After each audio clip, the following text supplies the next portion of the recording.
안녕하세요. 사건의뢰입니다. 오늘은 저희가 설 연휴를 맞이해서 특집을 마련했습니다. 보이스피싱의 모든 것.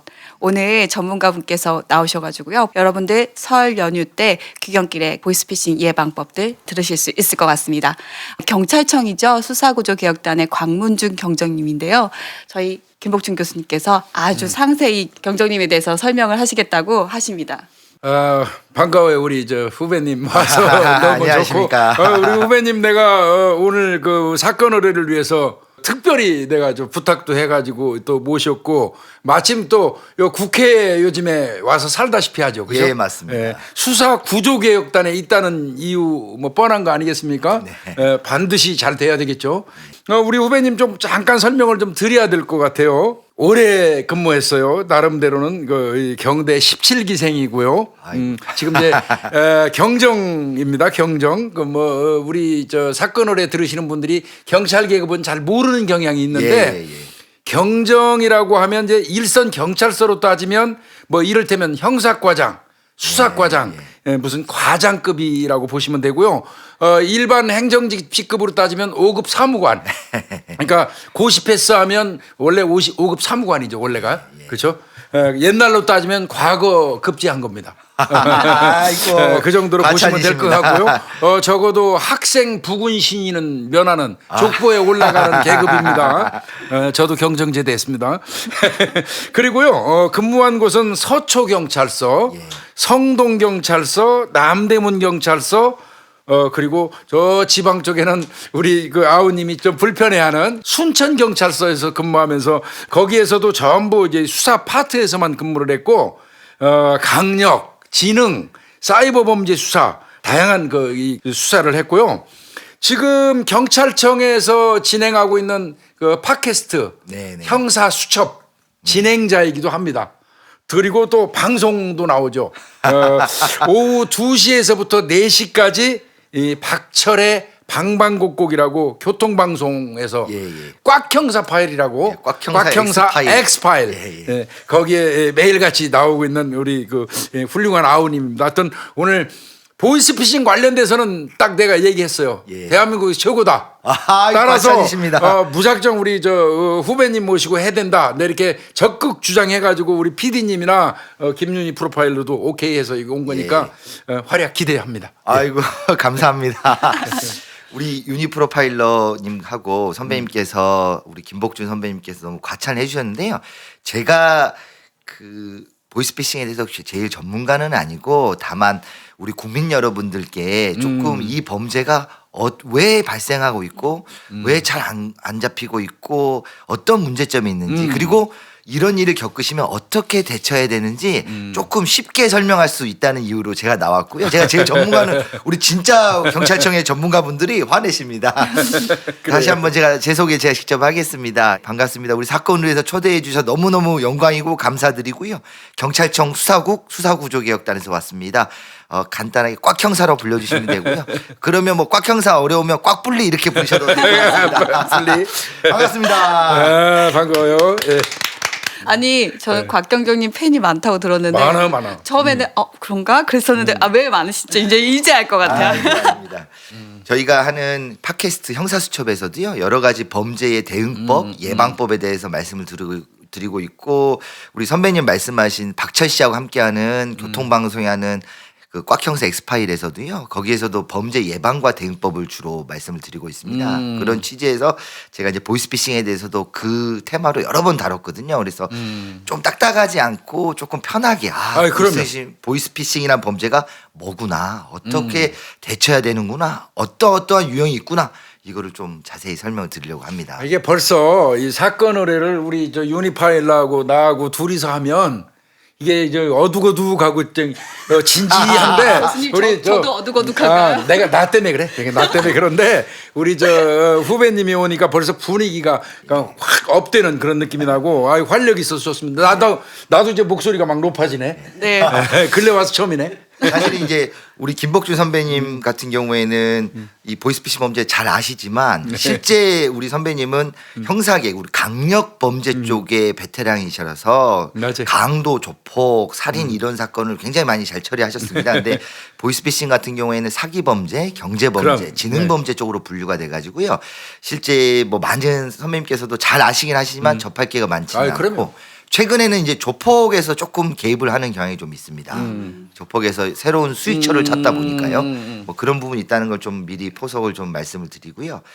보이스피싱에 대해서는 정말 100번을 강조해도 정말 모자르지 않습니다. 왜냐하면 너무 사람들이 방심을 해요. 그래서 제가 책을 하나 가져왔는데 네. 저희 경찰청 수사국에서 이제 국민 여러분들께 많이들 소개해드리기 위해서 아, 저희가 표제를 뽑은 게 뭐냐면 보이스피싱 누구도 예외일 수 없습니다. 맞아요. 네. 이게 간과하는 경우가 많습니다. 아, 내가 그런 거 속겠어? 근데 실제 상대방 보이스피싱 사기단 같은 경우에는 굉장한 사기 전문가들입니다. 아. 그래서 경계심을 조금이라도 늦추면은 금방 홀로덩 맞아요. 넘어가 버립니다. 그래서 그런 경계심을 잊지 않기 위해서 누구도 예외일 수 없습니다라는 우리 경찰청 수석에서 책도 발간했고요. 뒤에도 후면에도 보면 아직 내 차례가 오지 않았습니다. 어이구. 이런 경각심을 좀 국민 여러분들께서 가지셔야지만 보이스피싱에 대해서 잘 대응하실 수 있습니다. 이 책은 어떻게 구할 수 있죠? 예, 이 책은 서점에서 이미 저희가 시판을 했습니다. 아. 그렇다고 해서 경찰청 수사국 차원에서 수익금을 가져가는 건 아니고요. 전액 전부 다 수익금을 사회에 환원하는 조건으로 해서 오케이. 응. 출판사하고 이야기가 돼 있습니다. 아. 근데 많이 찍지를 않아 가지고 서점에서 찾기 좀 어려울 수 있고요. 도서관에 가면 또 많이 비치가 되어 있습니다. 아, 예. 아니 근데 아까 곽경정님이 말씀하셨듯이 편하게 그냥 꽉 형사 해주시면 네. 꽉 형사로 가요. 곽 형사님이 얘기하셨듯이 야. 네 아니 보이스피싱 뭐 다들 뭐 이제 당하겠어 다 수법 다 잘 알고 그럴 텐데라고 그렇지. 네. 생각하잖아요. 근데 매년마다 줄지 않고 또 네. 어떨 때는 늘어날 때도 있다라고 얘기하더라고요. 예, 예. 그리고 뭐 저희가 피해액은 알 수는 없는데 도대체 피해액은 얼마나 되고 매년 왜 이렇게 또 증가를 하는 걸까요? 예, 보이스피싱이 실제 우리나라에 들어오게 된 거는 2006년입니다. 그런데 그 전에 대만에서 97년 정도부터 발생했다 알려져 있고요. 그 다음에 중국이나 홍콩, 일본을 거쳐서 우리나라에 상륙하게 됐는데 초창기 보이스피싱 수법은 지금 생각하면 굉장히 우스울 정도로 어눌한 한국말을 쓰면서 맞아요. 이런 형태에서 지금은 그런데 잘 속지는 않습니다. 그런데 현재는 그 보이스피싱 사기단의 수법도 굉장히 발전을 해가지고요. 계속 사람들을 현혹하는 다양한 수법들을 만들고 있습니다. 그렇게 해서 넘어가기도 하고 그 다음에 2013년부터는요. 대출 사기라는 새로운 유형을 보이스피싱에 편입을 시켰습니다. 그래서 범죄 증가 추세가 전 국민적인 전 국가적인 노력에도 불구하고 좀처럼 줄고 있지 않은 형국이고요. 지난 12년간 추세를 뽑아보면 피해 금액이 1조 4천억 정도. 이게 1조 4천억. 예, 예. 피해 발생 건수가 약 15만 건입니다. 우리 경찰관으로서는 정말 국민 여러분들께 무릎 꿇고 사죄할 정도로 맞아요. 가슴 아프고 정말 근절하기 위해서 노력을 하고 또 하고 그러기 위해서 오늘도 제가 이 사건 의뢰에 와서 제가 그 구두상으로 항상 하얗고 뽀얗고 예쁘게 생겼다라고 좀 거짓말을 하는데 그래서 이제 항상 목소리만 나오니까요. 이제 라디오 유튜브의 좋고. 의견이. 예, 이제 얼굴을 공개하는데 굉장히 이게 또 그래도 이렇게 좋은 취지에서는 그깟 내 얼굴 하나 공개하더라도 국민 여러분들이 발 뻗고 주무실 수 있도록 열심히 최선을 아, 우리 저 이제 꽉 형사는 그동안 이제 이 베일에 가려진 인물이었어요. 꽉 불린데 목소리만 나오고 이제 그랬었는데 오늘 드디어 사건 의뢰를 통해서 예. 정체 얼굴이 밝혀지는 민낯이 밝혀지는 순간이에요. 제가 더 이상 하얗고 뽀얗고 예쁘게 생긴 형사다 이런 말씀을 못 드릴 것 아니요, 같아가지고요. 예상보다 훨씬 낫다는 소리가 있을 것 같아. 아니, 진짜 그 곽불리라는 그 별명이 너무 잘 어울리세요. 아이고 아닙니다. 그 우리 유니 프로파일러 말씀하신 대로 이게 이제 실제로 당하지 않으신 분들은 아이고 그거 잘 모르는 사람들이나 당하지 그렇지. 누가 당하냐 하지만 실제로는 그렇지 않습니다. 통계를 뽑아보면요. 20대 이하에서도 지난 2016년 통계를 정리를 해봤는데요. 20대 이하에서도 피해자분들이 약 1,000명 정도 되시고요. 30대에서 2,200분. 아이고. 아 그리고 남성분이 2,300분, 여성분이 5,700분이나 되십니다. 여성분이 압도적으로 많네요. 예. 이 여성분들 같은 경우에는 제가 비하하는 건 아니고요. 우리 전업주부 하시는 여성분들 아하. 같은 경우에는 실제 이 은행 경험이나 사회 경험이 많지 않으시다 보니까 이 친구들이 제가 차차 설명을 드리겠지만 기관사칭형이라고 맞아. 해가지고 금융감독원이네, 금융위원회네, 경찰청, 검찰청 이러면 덜컥 겁이 납니다. 그래서 조금 당하시는 경우도 있고요. 그렇기 때문에 전 국민적으로 다만 분포가 조금 연배가 있으신 분들이 많이 당하실 뿐이지 실제 전 세대에 의해서 계속해서 발생하고 있습니다. 그러니까 전 연령에서 예, 전 연령대에서요. 그래서 항상 경계심을 늦추지 않는 거 이게 참 좋습니다. 근데 저희가 기본적인 것부터 짚고 넘어가야 될 것 같아요. 저희가 보이스피싱 하는데 이게 사실 합성어잖아요. 네, 맞습니다. 그랬을 때 이 보이스피싱이 도대체 어떤 단어의 합성어일까요, 교수님? 제가 한번 질문 드려봐야지. 이거 난 개인정보 낚시라고 이렇게 외웠어요. 맞습니다, 편하게. 맞습니다. 네, 이제 우리 그 아우님이 이제 자세히 원어부터 시작해서 영어를 또 워낙 잘해요. 그래서 제대로 설명해 주실 예, 것 같아요. 네. 맞습니다. 우리 선배님 말씀하신 대로 피싱이라는 것 자체가 개인정보라는 프라이빗 데이터 이렇게 개인정보 플러스 피싱 낙다 속여서 낙다라는 피싱을 섞은 합성어입니다. 그래서 PHISHING에서 피싱이라는 게 개인정보를 위해서 사람을 꼬셔서 낚아서 돈을 편취한다 요거고 보이스가 붙은 거는 주로 말로 전화로 목소리로 이렇게 사람을 현혹한다 해가지고 보이스피싱이라는 범죄라는 명명이 생겼습니다. 아주 선배님이 정확하게 알고 계셔가지고 나는 한글로 외웠지. 그렇죠. 그래가지고 저희도 처음에 나왔을 때 보이스피싱 이게 뭔가 맨날 그랬어가지고 네. 단어를 찾아봤었는데 이제는 모든 사람들이 다 알지만 그러면 그렇죠. 네 근데 이게 프라이빗 데이터라는 말들은 잘 모르시는 상태에서 그냥 보이스피싱 개인정보. 네라고 생각을 하시더라고요. 네 맞습니다. 영어가 어려우면 저처럼 개인정보 낚시 이렇게 외우시면 그렇죠. 돼요. 그렇게 해도 됩니다. 아까 꽉 형사님께서 그 뭐 피해가 연령층이 되게 다양하다고 하셨잖아요. 근데 그 수법에 따라서도 되게 다양하다라고 얘기를 하셨는데 그럼 도대체 수법이 얼마나 많은 거예요? 그러니까 처음에 그 전화 목소리로 이렇게 꼬시기 위한 그 방법을 쓰는 것 중에 가장 대표적인 것이 기관을 사칭하는 겁니다. 기관. 금융위원회네, 금융감독원이네, 경찰청이네, 검찰청이네. 음. 그런데 한 걸음 더 나가면 경찰청에 있는 형사분들이나 금융감독원에 있는 직원분들은 성함이 공개되지가 않았습니다. 근데 검사들은 판사 검사는 성함이 공개가 돼 있어요. 맞아. 그래서 실제로 있는 검사의 이름을 사칭하는 경우도 있습니다. 그렇게 해가지고 이제 내가 금융감독원 직원인데 윤희 프로파일러님께 전화했으면 김윤희 씨죠?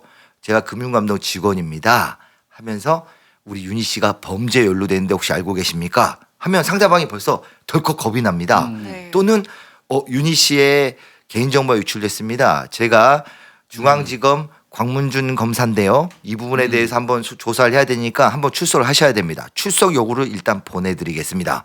하고 실제로 우리 국가기관에 쓰고 있는 출석 요구서를 흉내낸 모양들을 문자 메시지나 또 카카오톡 같은 걸 보냅니다. 근데 실제로 보면 되게 정확하긴 한데 어설프게 흉내는 냈습니다.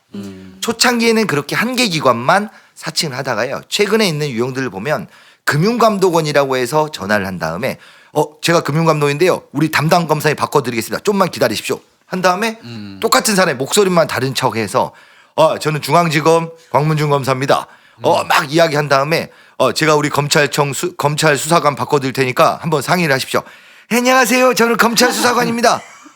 그다음 우리 경찰서에 있는 형사도 바꿔드릴게요. 하면서 사람을 정신없게 만드는 경우가 많습니다. 그렇죠. 그리고 또 거기서 또 확신을 주려고 자기들끼리 얘기하는 것처럼 해요. 예. 야 김검사 어쩌고 막 옆에 들리게 해요. 예. 김수사관 뭐 이런 게 또 이 색글로 그렇죠. 실제 들려와요. 예, 맞습니다. 선배님 네, 말씀하신 네. 대로 목소리 들으면 예컨대 제가 김복준 검사라고 이야기했지 않습니까? 제 속에 거짓말 친 거죠. 그러면 제가 윤희 씨, 제가 김복준 검사인데요.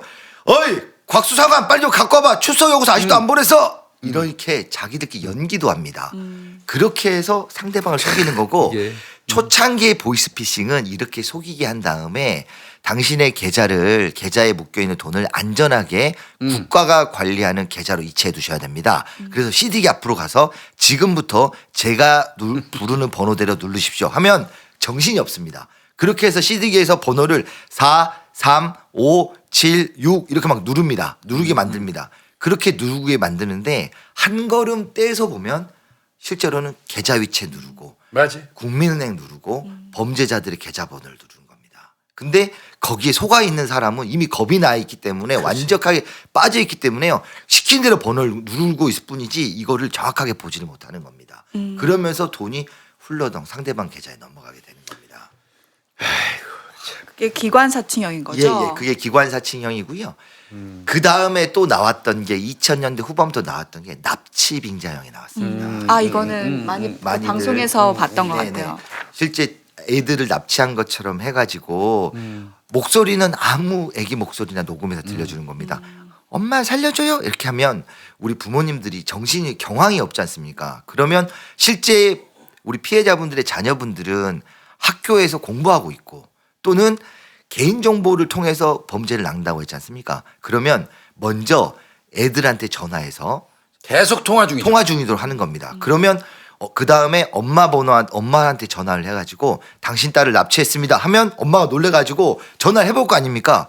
그러면 애들한테는 통화가 안 되는 거죠. 그렇죠. 계속 통화 중이 되거나 또는 애한테 전화해서 엄마한테 전화 받지 말라고. 여기 경찰청인데 여기 금융감독원인데 지금부터 전화 받으면 큰일 납니다. 이렇게 하기 때문에 납치 빙자에 훌러덩 넘어가죠. 그런데 어이없는 상황도 많습니다. 그렇게 해서 전화해 보면 학교에서 멀쩡히 공부하는 경우도 많고요. 내가 일선에 있을 때 네. 판사님이지 판사님. 예. 제가 수사과장 할 때인데 전화 왔어요. 아들 납치됐다고 해가지고 그분도 당했더라고요. 많은 금액은 아닌데 한 500만 원 남짓을 당했어요. 그러니까 아까 우리 저 곽 형사 얘기한 것처럼 대상이 따로 없어요. 누구든지 운 없으면 걸려드는 거예요. 그리고 아들을 납치했다고 그 전화가 오고 애 비명 소리를 들려주면 그게 이제 긴장된 상태에서 들으니까 맞습니다. 내 목소리인지 남의 목소리인지 구분을 못 해요. 예. 정신이 없어가지고. 그렇죠. 예. 그리고 저 이거 비슷한 게 들었던 게 그 아들이나 딸이 유학가 있었을 때 연락이 안 됐는데 뭐 납치대가 됐다 해가지고 해외로 뭐 해가지고 예. 전화 바로 연락이 안 되니까 이거 빙자해서 돈 맞습니다. 그건 개인정보가 이미 빠져나갔기 때문에 그런 거죠. 그렇죠. 그래서 국내에 계시는 분들 같은 경우에는 어느 정도 수습이 가능한데요. 범죄. 근데 실제로 자녀분들이 외국에 있는 경우에는 참 답답하겠어요, 참 답답한 상황입니다. 그래서 저희도 이 경우에는 해법이 하나밖에 없습니다.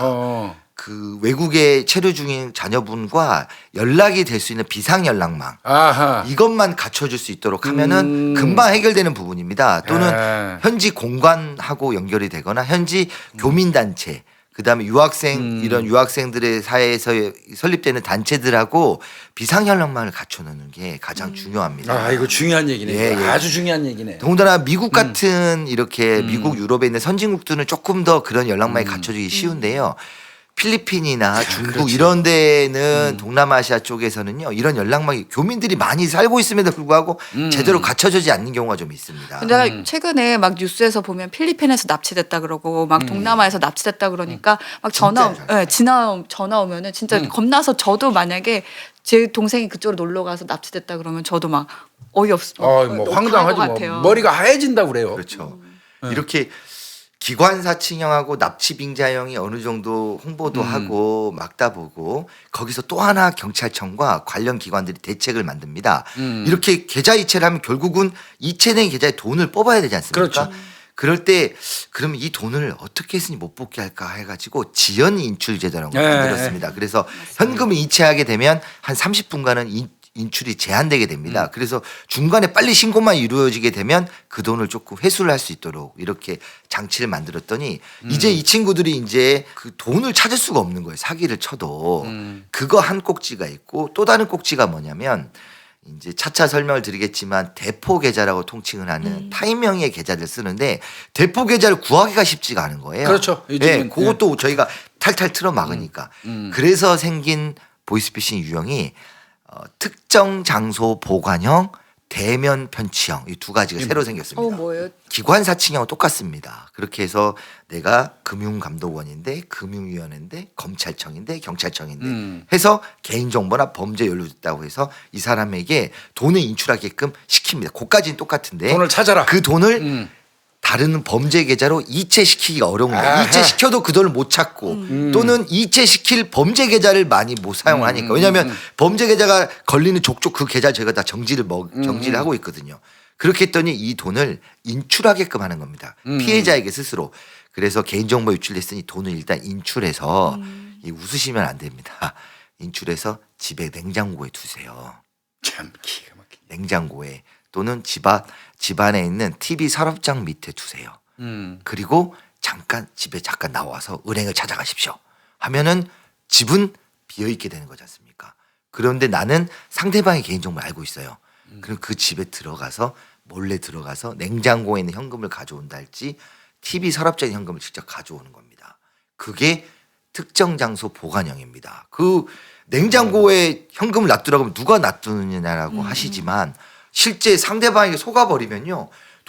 내 계좌에 있는 돈을 몇백만 원, 몇천만 원 인출을 한 다음에 냉장고에 보관하셔서 당하신 피해자분들도 계십니다.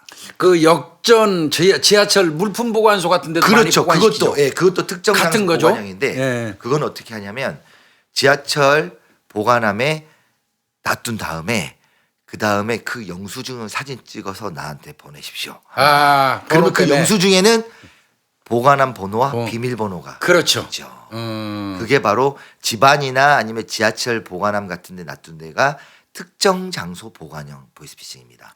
그러면 대면 편취형이 뭐냐? 이것도 저희 막 틀어막혀 노력을 했더니 이제는 마치 우리 검찰청 수사관을 보낼 테니 우리 경찰청 형사를 보낼 테니 금융감독원 감독관을 보낼 테니 그 사람한테 현금을 맡겨놓으십시오 하고 신분증까지 그럴듯하게 위조를 해서 찾아가서 만나도록 하는 겁니다. 대면 편취를. 그러면 대면 얼굴을 보고 돈을 가져간다. 그러면 그 사람한테 가가지고 우리 윤희 씨가 당했다라고 하면 현금을 뽑고 있을 거지 않습니까? 그러면 어디에서 보냐? 금융감독원, 경찰서, 검찰청 1층 민원실에서 봅시다. 이렇게 이야기합니다.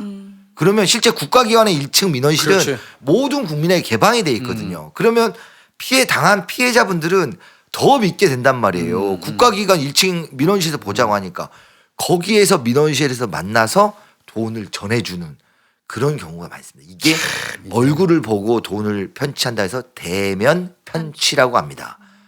이 경우에는 뭐 또 있었냐면요. 검찰 수사관 분이 피해자입니다. 저희가 다른 사건 피해자를 하다가 또 다른 피해자가 있는 걸 알게 됐어요. 그래서 그 검찰 수사관을 붙잡고 당신이 보이스피싱이 지금 당하고 있으니 금융감독원에서 돈을 전해주려고 하는 사람을 막았단 말이에요. 형사들이. 그 검찰청 수사관이랑 저희가 싸움 날 뻔했습니다. 그 검찰 수사관은 내 돈이 지금 검찰청 수사관인데도 불구하고 내 돈이 지금 개인정보 유출돼서 이 돈을 금융감독원에 빨리 전해줘야 되는데 당신들이 뭔데 막냐? 형사들이 왜 막냐? 이러는 일이 실제로 있었던 일입니다. 그만큼 한번 흘러넘 넘어가면 어떻게 할 수가 없습니다. 검찰 수사관이 예, 우리 형사분들도 당하신 분들 사실 경찰관 있죠. 솔직히 창피한 경찰관도 얘기지만 있습니다. 많아요. 네, 경찰관들도 네. 있고 그래서 경찰관, 검사도 판사. 있습니다. 판사, 검찰 수사관 이런 분들도 당하기 때문에 이 문제를 그냥 좀만 주의를 기울이면 안 당할 수 있어. 이렇게 치부해버리면 안 됩니다. 항상 경계심과 경각심을 가지고 계셔야 됩니다. 여기에서 조금까지 말씀을 드린 거 보면 야 그거는 어차피 다 경계심 좀만 가지면 안 속을 수 있을 거 아니야 이렇게 생각하시지 않습니까? 지금부터 소개해 드릴 거는 한 단계 업그레이드 형태의 보이스피싱입니다. 그게 가장 대표적으로 스미싱입니다. 네, 스미싱. 네. 스미싱은 SMS 해서 문자 메시지 문자. 플러스 피싱에 제가 이 카메라로 침이 튀기는 게 제 눈에 보일 때문에 우리 보고 계시는 우리 시청자 여러분들은 얼마나 하실지 모르겠지만 양해를 좀 부탁드리겠습니다. 이 스미싱은 뭐냐면 왜 돌잔치 초대장 문자 메시지 맞아요. 그 다음에 뭐 택배 왔어요 이런 거 보지 않습니까? 이렇게 문자 메시지를 와서 특정 가짜 사이트에 접속을 유도하는 겁니다. 이 사이트에 접속까지 하면 그거 자체가 사기가 되냐 그렇지는 않습니다. 이 사이트에 접속을 유도한 다음에 악성 코드를 다운로드 받게 하는 겁니다. 그러면 이제 악성 코드를 다운로드 받으면 만약에 우리 윤희 씨가 그 피싱 사기단이 보낸 문자 메시지 현혹이 돼서 악성 코드를 다운 받았어요. 그러면 윤희 씨의 핸드폰에 있는 모든 우리 윤희 프로파일러님의 정보. 핸드폰의 모든 정보가 제가 다 가져가게 되는 겁니다. 그러면 그때부터 우리 프로파일러님의 저장된 친구들을 전화번호 제가 다 가지게 되지 않습니까? 그러면 제가 그때 번호를 조작하는 겁니다. 마치 내가 김윤이라는 사람인 것처럼 해가지고 유니 프로파일러 지인들한테 문자를 보내기 시작하는 겁니다. 내가 급전이 필요하게 됐어. 병원에 가야 돼.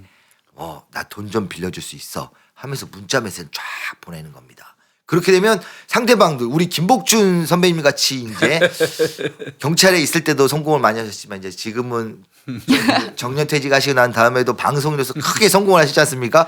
텔레비전만 키워도 막 나오시던데 그런 우리 선배님 같은 경우는 당장 급전이 필요하다.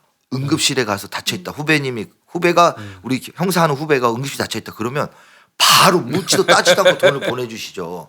그렇게 해서 당하게 되는 겁니다. 저 실제로 제 그 후배가 단톡방에다 저 계정이 털렸습니다. 저는 돈이 필요하지 않습니다. 돈 빌려달라고 하는 문자 오면 무시하세요라고 아니면 저한테 연락 주세요라고 하는 단톡방에다 그 친구가 직접 글을 올리는 게 있었거든요. 당했던 거예요. 그렇죠. 그래서. 네, 당연히. 네. 이거는 진짜 중요한 해법입니다. 이게 뭐냐면 대응법인데요. 이미 내 핸드폰에 있는 정보는 상대방들에게 다 나갔단 말이에요. 그렇죠. 그러면 우리 형사들이 범인을 잡고 싶은 형사들의 욕심은 이 핸드폰을 그대로 놓고 경찰서에 갖고 오면 저희가 시간은 좀 걸리는데 며칠이 걸리면 이 핸드폰에 깔려있는 악성 코드를 분석을 해서 이 정보가 어디로 날아가는지를 찾을 수가 있습니다. 근데 그렇게 형사들의 목적만 생각하면 피해자분들이 계속 피해가 발생할 수도 있지 않습니까? 그렇죠. 그래서 피해를 생각하면 어떤 게 대응법이냐면 이 악성 코드는 일단 그 V3 또 여러 가지 프로그램도 있지 않습니까? 보안 프로그램을 사용해서 악성 코드를 제거를 한 다음에 이 당사자 친구들한테 어떠한 문자 메시지 날라가는지 알 수가 없지 않습니까? 그래서 나에게 저장된 모든 핸드폰 번호에 문자를 보내거나 내가 저장된 친구들한테 카톡을 보내줘야 됩니다. 왜냐하면 이제 이렇게 생각하십시오. 사기꾼인 나는 이미 유니 프로파일러를 도용을 해가지고 유니 프로파일러님의 지인들한테 맞아요. 막 문자 메시지 카톡을 다 보내는 겁니다. 그렇기 때문에 그 사람들 중에 한 명이라도 당하면 안 되지 않습니까? 그러면 그렇게 당한 걸 알게 된 유니 프로파일러님은 해야 될 일은 뭐냐? 내 지인들한테 다 나한테 돈 보내지 마세요. 나한테 돈 보내지 마세요. 그렇죠. 알려주는 겁니다. 이거는 이거는 사실은 형사들의 범인 검거 목적만 하면은 이 악성 코드를 보존해서 분석하는 게 낫지만 그렇죠. 오랫동안 가지고 있으면서. 그런데 계속해서 피해가 발생하기 때문에 그렇죠. 저희도 깊게 고민을 하다가 지금은 일단 빨리 알려주고 피해를 차단하는 게 더 우선하다. 맞아요. 이렇게 생각하고 있습니다. 그래서 많이 알려주고 요런 것들은 스미싱은 우리 현직 경찰관들도 많이 당하는 경우. 그러니까 모르는 게 이 앱 주소가 들어오면 눌러보는 게 위험한 거죠. 예. 비슷한 걸로 한 단계 업그레이드는 범죄로 파밍이라는 범죄가 이제 파밍. 파밍은 뭐냐면 변작하다라는 파밍이 변조하다 파밍 이렇게 FARMING라는 그 용어에다가요 피싱을 합친 겁니다. 그래서 PHARMING인데요. 파밍은 뭐냐면 이렇게 살 꼬시는 겁니다. 사이트에 접속하도록. 윤희 씨는 지금부터 개인정보 유출됐기 때문에 우리가 보내준 사이트에 금융 사이트에 접속을 하십시오. 이렇게 인터넷상으로 접속을 유도하거나 또는 모바일상으로 접속을 유도를 하면서 실제 내가 알고 싶은 건 뭐냐 보안 카드에 있는 모든 보안 카드 비밀번호를 알고 싶은 겁니다. 그래서 이제 kbstar.com이 국민은행 실제 사이트입니다. 맞아요. 그런데 KB를 순서를 바꾸면 BK 또는 KBTSAR 하면 일반인들은 잘 모르거든요. 헷갈리지, 그러면 그게. 헷갈립니다. 또는 그 컴퓨터나 핸드폰에 이미 악성 코드를 깔았다면 실제로 나는 국민은행 이렇게 쳐서 접속을 한다 그래도 그 접속하는 걸 싹 가로채는 겁니다. 가로채 가지고 나는 국민은행으로 국민은행, 우리은행, 신한은행으로 정상적으로 입력을 해도 접속은 가짜 사이트로 접속하게 합니다. 그러니까 그놈들 사이트로. 그런데 그놈들 사이트는 진짜 사이트와 똑같이 만들어 놓은 거거든요. 그러면서 다음을 누르세요. 개인정보 유출을 차단하기 위해서는 이걸 클릭하세요. 클릭하면 내 보안 카드 모든 정보를 입력하게 하거나 아니면 나의 공인인증서를 복사할 수 있게끔 열어주는 겁니다. 그렇게 해서 모든 전 재산을 다 날라가 버려요. 어마어마하게 피해가 많더라고요. 왜냐하면 이거. 보이스피싱 같은 경우는 내가 인출해서 건네준 현금 또는 내가 이체해준 돈만 피해금이 되는 건데 이렇게 파밍을 통해서 내 모든 금융에 있는 공인인증서하고 비밀번호 그다음에 보안카드 이게 전부 다 날아가는 경우에는요 내 이름으로 대출도 받고 내 모든 금융계좌에서 다 가져갑니다. 전 재산이지 뭐. 전 재산이 다 나갑니다. 그래서 최근에 모바일 뱅킹이나 인터넷 뱅킹을 사용하시면 추가 인증 장치를 두고 있습니다. 핸드폰 번호를 통해서 핸드폰이나 아니면 맞아요. 네, 이렇게 해서 맞아요. 추가 인증을 하도록 바뀌었습니다. 법이. 그렇게 만든 이유가 이런 파밍에 의한 피해를 막기 위해서 만든 겁니다. 그러면 이제 많은 분들이 아니 금융 뭐 모바일 뱅킹 하나 하는 게 왜 이렇게 힘들어? 또 무슨 이체하면 30분을 또 왜 지연을 해? 이렇게 생각하시지만 다 그런 것들이 우리가 이걸 막기 위해서 만들어 놓은 겁니다. 전 실제로 받아본 적이 있어요. 그래가지고 이렇게 문자를 클릭하니까 전 금융기관이 아니라 법원으로 넘어갔었어요. 그래가지고 이제 사건에 제가 연루되어 있다 그래서 법원에 이렇게 바로 가니까 예, 예, 홈페이지로 맞습니다. 연락해가지고 저한테 정보를 이렇게 하게 돼 있었는데 전 그때 이미 알고 있어가지고 저 친구한테 첫 버스라 그래가지고 그대로 넘겨줬거든요. 예, 예. 그래가지고 실제로 법원도 오고 그러니까 국가기관이죠. 그러면서 이제 금융기관도 이렇게 오는 거구나라고 생각해서 와, 신기하다. 뭐 이렇게 얘네들 이렇게 공을 들이지 이런 생각도 사실 잠깐 했었어요. 우리 선배님이 잘 아시는데 범죄자와 스포츠의 공통점이 뭔지 아십니까? 이 페이크, 아, 이 구라치는 거, 거짓말 치는 거 이게 핵심이거든요.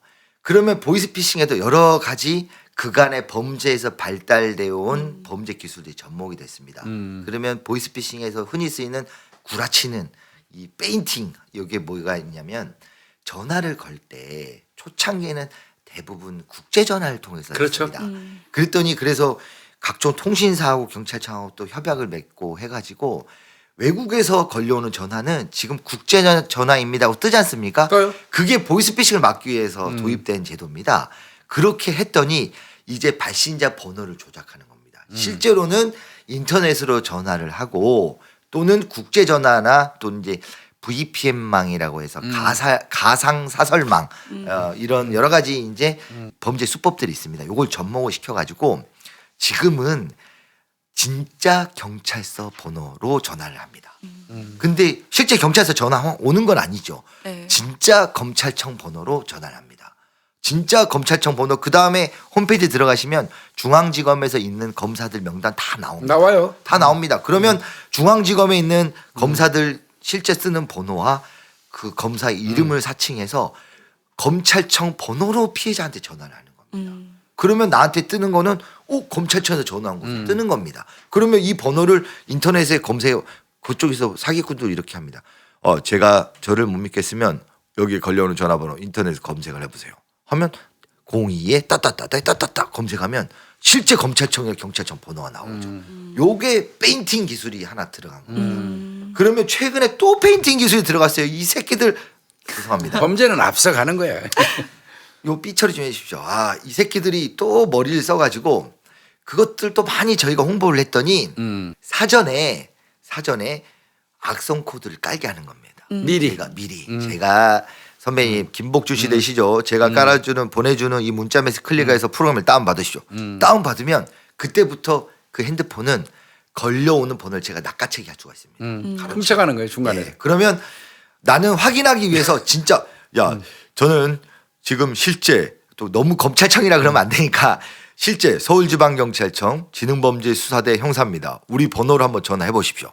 그러면 그 번호로 서울지방경찰청 번호로 전화를 해요. 그러면 전화번호가 진짜 서울지방경찰청으로 걸리느냐 중간에 번호를 싹 낚아채가지고 기술적으로 가능합니다. 나는 진짜 서울지방경찰청 지능범죄수사대로 번호를 눌렀지만 내가 중간에 싹 낚아채가지고 나한테 전화하게 만듭니다. 그러니까. 나한테 전화하게 만들어가지고 또 다른 범죄자가 서울지방경찰청 꽉 형사입니다. 뭘 도와드릴까요? 하면 상대방이 피해자분들 그것만 확인하면 끊어버리죠. 그러죠. 그렇죠. 길게 할 필요 없지 뭐. 예.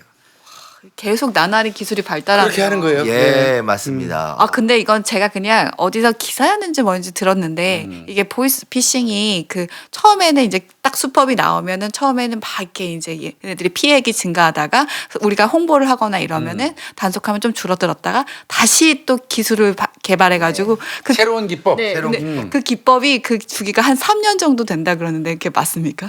뭐 통상 전문가들이 이제 그 뭐 정확하지는 않고요. 통상 뭐 2년 이내, 3년 이런 양인데 그런 주기가 있는 건 사실입니다. 저희가 하나를 틀어막으면 새로운 기법을. 그러니까 지금 파밍 같은 경우도 당하시는 분들이 없는 게 지금은 보안 카드 번호만 다 안다고 그래서 돈을 인출할 수 있는 게 아니거든요. 맞아요. 다만 지금 걱정되는 부분이 지금 여러 가지 간편 결제 시스템들이 많이 들어왔지 않습니까? 네. 그러면 모바일 뱅킹, 맞아요. 인터넷 뱅킹은 이중 인증 장치를 하도록 했기 때문에 저희가 많이 틀어 막았는데 그래서 파밍 같은 범죄는 많이 안 일어나고 있는데 지금 간편 결제 같은 경우는 휴대폰에 있는 그 지문 같은 거 인증을 하게 되면 간편한 인증으로 해서 소액 같은 거 50만 원, 200만 원은 금방 이체가 맞아요. 되도록 하지 않습니까? 이 부분도 사실 걱정은 있습니다. 근데 그렇다고 해서 이거는 범죄를 바라보는 형사들로서의 걱정이지. 맞아요. 사회 전체적으로 보면 범죄만 있는 건 아니지 않습니까? 사회 전체의 과학기술의 개발도 따라가야 되니까요. 상용화된 기술을 범죄가 예상된다고 그 기술을 아예 사장시킬 수는 없잖아요. 그러면 또 편리한 점도 많고. 예, 그런 예. 부분에서 저희도 많이 고심을 하고 있습니다.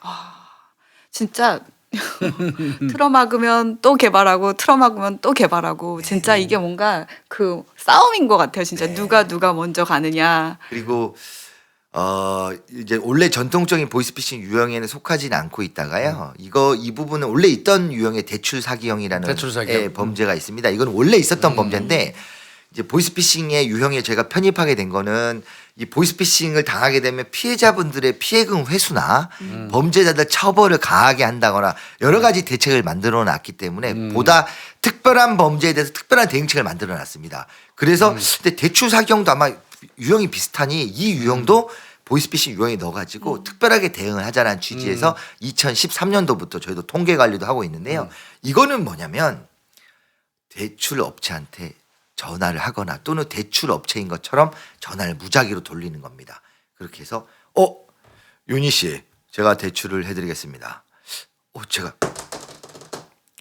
제가 조회봤는데 우리 김유희 씨 지금 공무원 그만두고 프리랜서 쓰시죠? 대출 등급이 안 나와서 500만 원 어렵게 했는데요. 다만 제가 한 수수료를 한 100만 원 정도 입금시켜드리면 제가 대출 등급을 올려서라도 500만 원 입금시켜드리겠습니다. 하고 대출을 해줄 것처럼 사기치는 게 바로 대출 사기형입니다. 그래서 이게 그 40, 50대 그 그렇죠. 남자분들한테서 유독 많이 많죠. 나타나는 보수. 사업 자금이나 예, 우리 돈이 필요할 서민분들이 때잖아. 학자금, 그다음에 자영업자분들 사업이 어려웠을 맞아요. 때, 그럴 때 속는 게 대출 사기형입니다. 대출 사기형으로 해가지고 이거는 대출 해줄 것처럼 맞지. 그러면 이 부분이 그 모든 정보는 어디서 오냐 하면 대출을 받고 싶으면 사실 금융기관을 가셔야 되지 않습니까? 맞아요. 그런데 지레 짐작으로 내가 은행 가봤자 대출이 안 된다고 생각하시는 맞아요. 안 될 거라고 생각해 대다수가.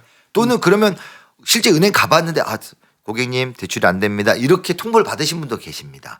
그런 경우에 또 서민금융 대출을 알선을 해주는 국가기관이 있습니다. 맞아요. 그 금융감독원이나 금융위원회에 그 홈페이지만 접속하셔도 그런 서민금융지원센터를 별도로 만들어 놓고 있고 해서 거기서도 대출이 안 되면 제2, 제3 금융권도 불법 사채가 아닌 한 거기서도 안 되면 안 됩니다. 그런데 대부분의 사람들이 서민금융지원센터를 통하면 대출이 가능합니다.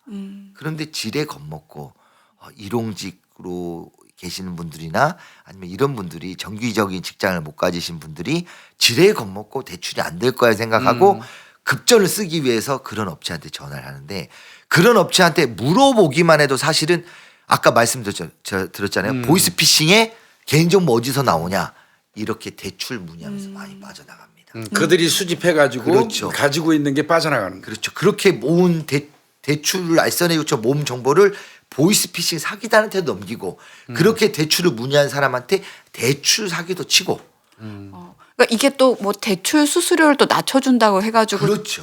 또 한다고 하더라고요. 예, 거래 실적을 높여야 된다고 일정 부분 넣었다 빼라고 시키기도 하고 돈을. 그렇죠. 제가 지금 2천만 원 대출을 해드리기 위해서는 거래 실적이 필요합니다. 제가 불러드리는 계좌에 300만 원을 보내주십시오. 그러면 제가 500만 원을 보내드리겠습니다. 실제 300만 원 받고 500만 원을 보내준 경우도 있습니다. 그러면 그 500만 원 받았으면 다시 저한테 800만 원을 보내십시오. 800만 원 보내면 그냥 그 돈 훌라당 날아가는 그런 경우. 그런 경우도 있고 이건 진짜 이 새끼들 진짜 나쁜 새끼들이 나쁜 놈들이지. 탈탈 털어먹어요. 그러면 저희가 지금 은행에 가서 계좌를 하나 만든다고 생각하십시오. 그러면 웬만한 프리랜서 분들은 정말 어려울 정도로 계좌 만드는 걸 많이 차단해 놨어요. 이걸 왜 막아놨냐면 대포 계좌를 막기 위해서 많이 그 심사를 엄격하게 해놓은 겁니다. 그랬더니 범죄자 이것들이 그렇게 어렵게 통장을 하나 만들어 가지고 사기 하나 치고 그 다음부터는 이용을 못 합니다. 사기 하나 치면 신고가 되기 때문에 못 합니다.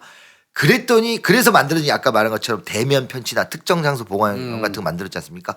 그러면서 또 계좌를 어떻게 쓰냐? 제가 보이스피싱 사기단이에요. 그러면 우리 예컨대 우리 두 분이 그렇다는 건 아니고요. 우리 유니 프로파일러 대출을 물어보는 유니 프로파일러한테 이렇게 이야기를 합니다.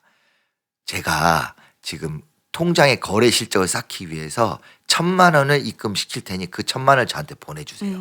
이렇게 이야기합니다. 그렇게 하나 딱 킵해놓고 김복준 우리 선배님한테 전화해서 보이스피싱 꼬시는 겁니다.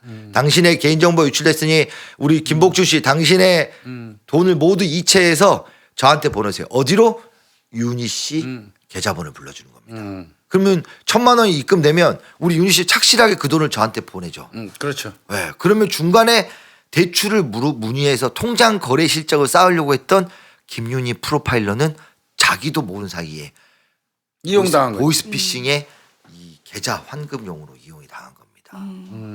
그럼 저도 나중에 처벌을 받게 되나요? 처벌 받을 수도 있습니다. 그런 경우에는 사실은 처벌 안 되는 경우도 있고 되는 경우도 있지만 이런 경우는 처벌되죠. 제가 전화해서 이런 경우도 있습니다. 우리 저 김선희 씨 아니세요? 그러면 아닌데요. 저는 김윤희인데요. 아이고 제가 전화 잘못했네요.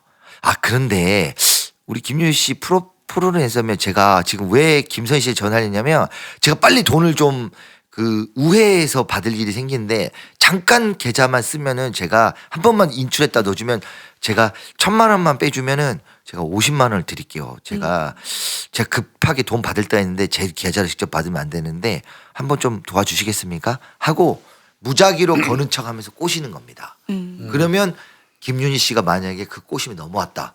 그러면 나는 보이스피싱 사기를 쳐서 그 돈을 김윤희 프로파일러 계좌로 보내고 김윤희 프로파일러는 내가 50만 원을 받을 생각에 아니면 뽀찌 한 100만 원을 먹을 생각에 그 돈을 저한테 다시 보내는 거죠. 저희들은 보이스피싱이 단순히 그냥 내가 돈을 준다라고 생각만 했는데 이용당할 이렇게 수도 이용당하는 것도 피해일 수 있겠네요. 그렇죠. 그러니까 피해자임과 동시에 근데 이제 고의가 있어야 되거든. 그거는. 그렇죠. 근데 조금 전에 곽 경사가 얘기한 거는 아는 거잖아. 대가를 받고 계좌를 빌려주는 행위니까 그건 반드시 처벌받을 거고 뭐 단순히 피해만 입은 경우라면 피해자 처리돼서 처벌은 받지 않겠지만 조심은 해야겠죠. 네. 예. 그래서 오늘 진짜 다양한 유형이 있는 것 같아요. 보이스피싱에 진짜 옛날 처음에 그냥 전화하는 보이스피싱에 사칭형도 있지만 지금 막 대출부터 시작해서 너무너무 많은 것들이 있어가지고 저도 순간 나도 그럼 잘하면 당할 수도 있겠다라는 생각을 그러면요. 얼핏 했습니다.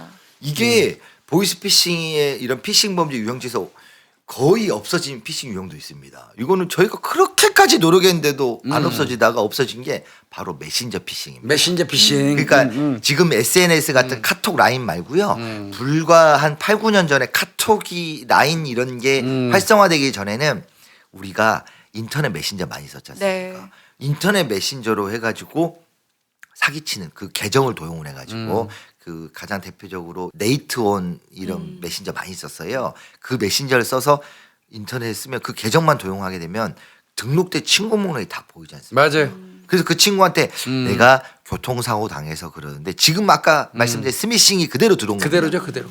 교통사고 당하게 됐는데 돈을 급전이 필요한데 300만 원 붙여주세요. 이렇게 해서 메신저를 보내는 겁니다. 또는 거기에 친구, 삼촌 이렇게 해서 지금도 약간 비슷한 형태가 카톡으로 하는 스미싱도 남아있고 페이스북 메신저도 남아있습니다. 그렇게 해가지고 사기쳐가지고 마치 그거 보면 한참 까마득한 후배인데 친구 이제 그 사기꾼들은 친구인지 선배인지 모르니까 그냥 친구 목록에만 있으니까 그럼 마치 이런 거죠. 제가 하늘 같은 우리 김복준 선배님한테 죄송합니다 선배님 복준아 하고 딱 말을 거는 거예요. 그러면 선배님 이 새끼가 미쳤나 이렇게 되는 건데 알고 보면 사기꾼인 경우가 많죠. 이거 같은 경우에는 저희가 메신저 피싱을 또 없애기 위해서 그 메신저를 운영하는 회사들하고 굉장히 많은 노력을 기울였습니다. 아유, 고생했어요. 예. 거기 계좌번호 딱 치면은 빨간색으로 이거는 메신저 피싱일 수 있습니다. 이렇게 문구도 뜰 수 있게 하고 계좌번호를 아예 입력을 못하게 빨간색으로 표시하게 가진 노력을 다했는데도 당하더라고요. 네. 근데 더 이상 사람들이 인터넷 메신저를 잘 안 쓰고 이 모바일 메신저인 카카오톡이나 라인으로 넘어오면서 그 인터넷 메신저를 통한 피싱은 지금은 거의 다 사라졌습니다. 한때 굉장한 기승을 부렸거든요. 오늘 지금 종류를 막 우리 곽 형사가 쭉 설명을 했는데 이해하기 편케 이렇게 설명해줘서 우리 시청자분들이 충분히 납득이 됐을 것 같아요. 너무 고마운데 그래도 이제 조목조목 그쵸, 이제 하나씩. 대비 요령을 그렇죠. 또 한 번 또 알려드려야 될 것 같아서 질문이 또 들어가겠습니다. 네. 예. 그래서 한번 그런 구체적인 사례로 한번 들어가 보겠습니다. 아까도 언급 드렸는데요. 아이가 유학을 갔는데요. 당신 아들 혹은 딸이 납치됐다. 그럼 돈 보내라. 이렇게 전화가 오면 어떻게 대응해야 되는 건가요? 근데 이제 원래는 웬만한 자녀들은 납치되지 않습니다. 그렇죠. 근데 뭐냐면 실제로 있는 납치 범죄 우리나라에서 많이 발생하지도 않지만 발생하는 거의 주된 목표는 이 납치 범죄 실제 납치 사건의 전문가는 제가 아닙니다. 우리 김복준 선배님 같은 강력 형사. 아, 그거는 강력이지. 가장 제일 목표는 바로 돈이지 않습니까? 돈이죠, 돈. 무조건 예. 돈입니다. 근데 이제 내가 돈이 나갈 데가 없는데 이렇게 하신 분들은 이제 대부분 서민 분들인데 네. 맞아요. 당황하기 때문에 그렇습니다. 자녀분들. 그러면 제가 보이스피싱의 가장 1번 대응법은 진짜 전화를 말을 섞으면 그때부터 넘어가는 겁니다. 그 전화를 새끼들하고 끊어버리는 말을 겁니다. 섞지 마라. 그러면 저한테 야 진짜 납치범이 막 항의하셔요. 저희 우리 형사수첩의 팟캐스트에도 댓글로 진짜 납치범 어떻게 하냐. 진짜 납치범은 돈이 목적이니까 또 전화합니다. 네. 맞아요. 근데 제가 전화 한 3번 끊으면요 다시 전화 안 합니다. 왜냐하면 저 같은 사람한테 또 전화할 시간과 돈과 노력으로 딴거 하지. 딴 사람한테 전화하죠. 그러니까 전화를 끊어버려야 되는데 일단 통화를 했다 그러면 납치 빙장은 제1 덕목이 바로 침착합니다. 침착. 왜냐하면 그 만에 하나 정말 납치될 수도 있지 않습니까? 근데 저나 우리 김복준 선배님은 아이 그 절대 납치 아니라고 이렇게 칩을 해버리는데 차라리 그게 맞긴 맞습니다. 근데 정말 만에 하나라도 납치될 가능성이 있기 때문에 그러면 차분하게 연락을 취하면서 우리 아이가 피아노 학원 갈 시간이네.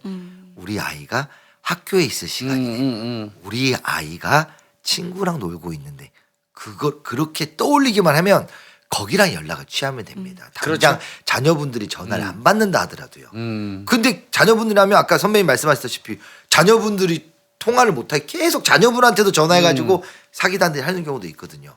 그래서 장소, 위치 파악이 제일 중요합니다. 위치 파악이. 그래서 그 위치 파악만 되면 그 다음부터는 이거 완전 사기인 걸로 금방 드러날 수가 있습니다. 그리고 아까 이제 말씀하신 거 제일 중요한 것 같아요. 유학 보낸 우리 그 그렇죠, 학부형들은 비상 연락망 예. 그 아이하고 전화번호 이외에 예. 우리 아이의 그 연락이 닿지 않는 경우에는 우회적으로 어딘가 비상 연락망으로 연락해서 항상 신원 확인할 수 있도록 예. 그런 망을 구축해둬라. 맞습니다. 이거는 꼭 우리 시청자분들이 명심해야 될 것 같아요. 그리고 제가 지금 얼핏 기억이 안 나서 그런데 영사 콜센터라고 해가지고 영사 콜센터. 네. 외교부에서 전화를 하면 그 현지 공관하고 현지 영사하고 대사하고 금방 연결이 됩니다. 맞아요. 그러면 현지 영사 대사 이런 분들 공관원이 그 높은 사람만 있는 게 아니라 그 밑에 직원부터 계시고 그분들이 다 모든 교민을 파악하고 있지는 않겠지만 그래도 거기도 연락을 해보면 됩니다. 아니 그럼요. 그 연락하면 사돈의 팔촌까지 다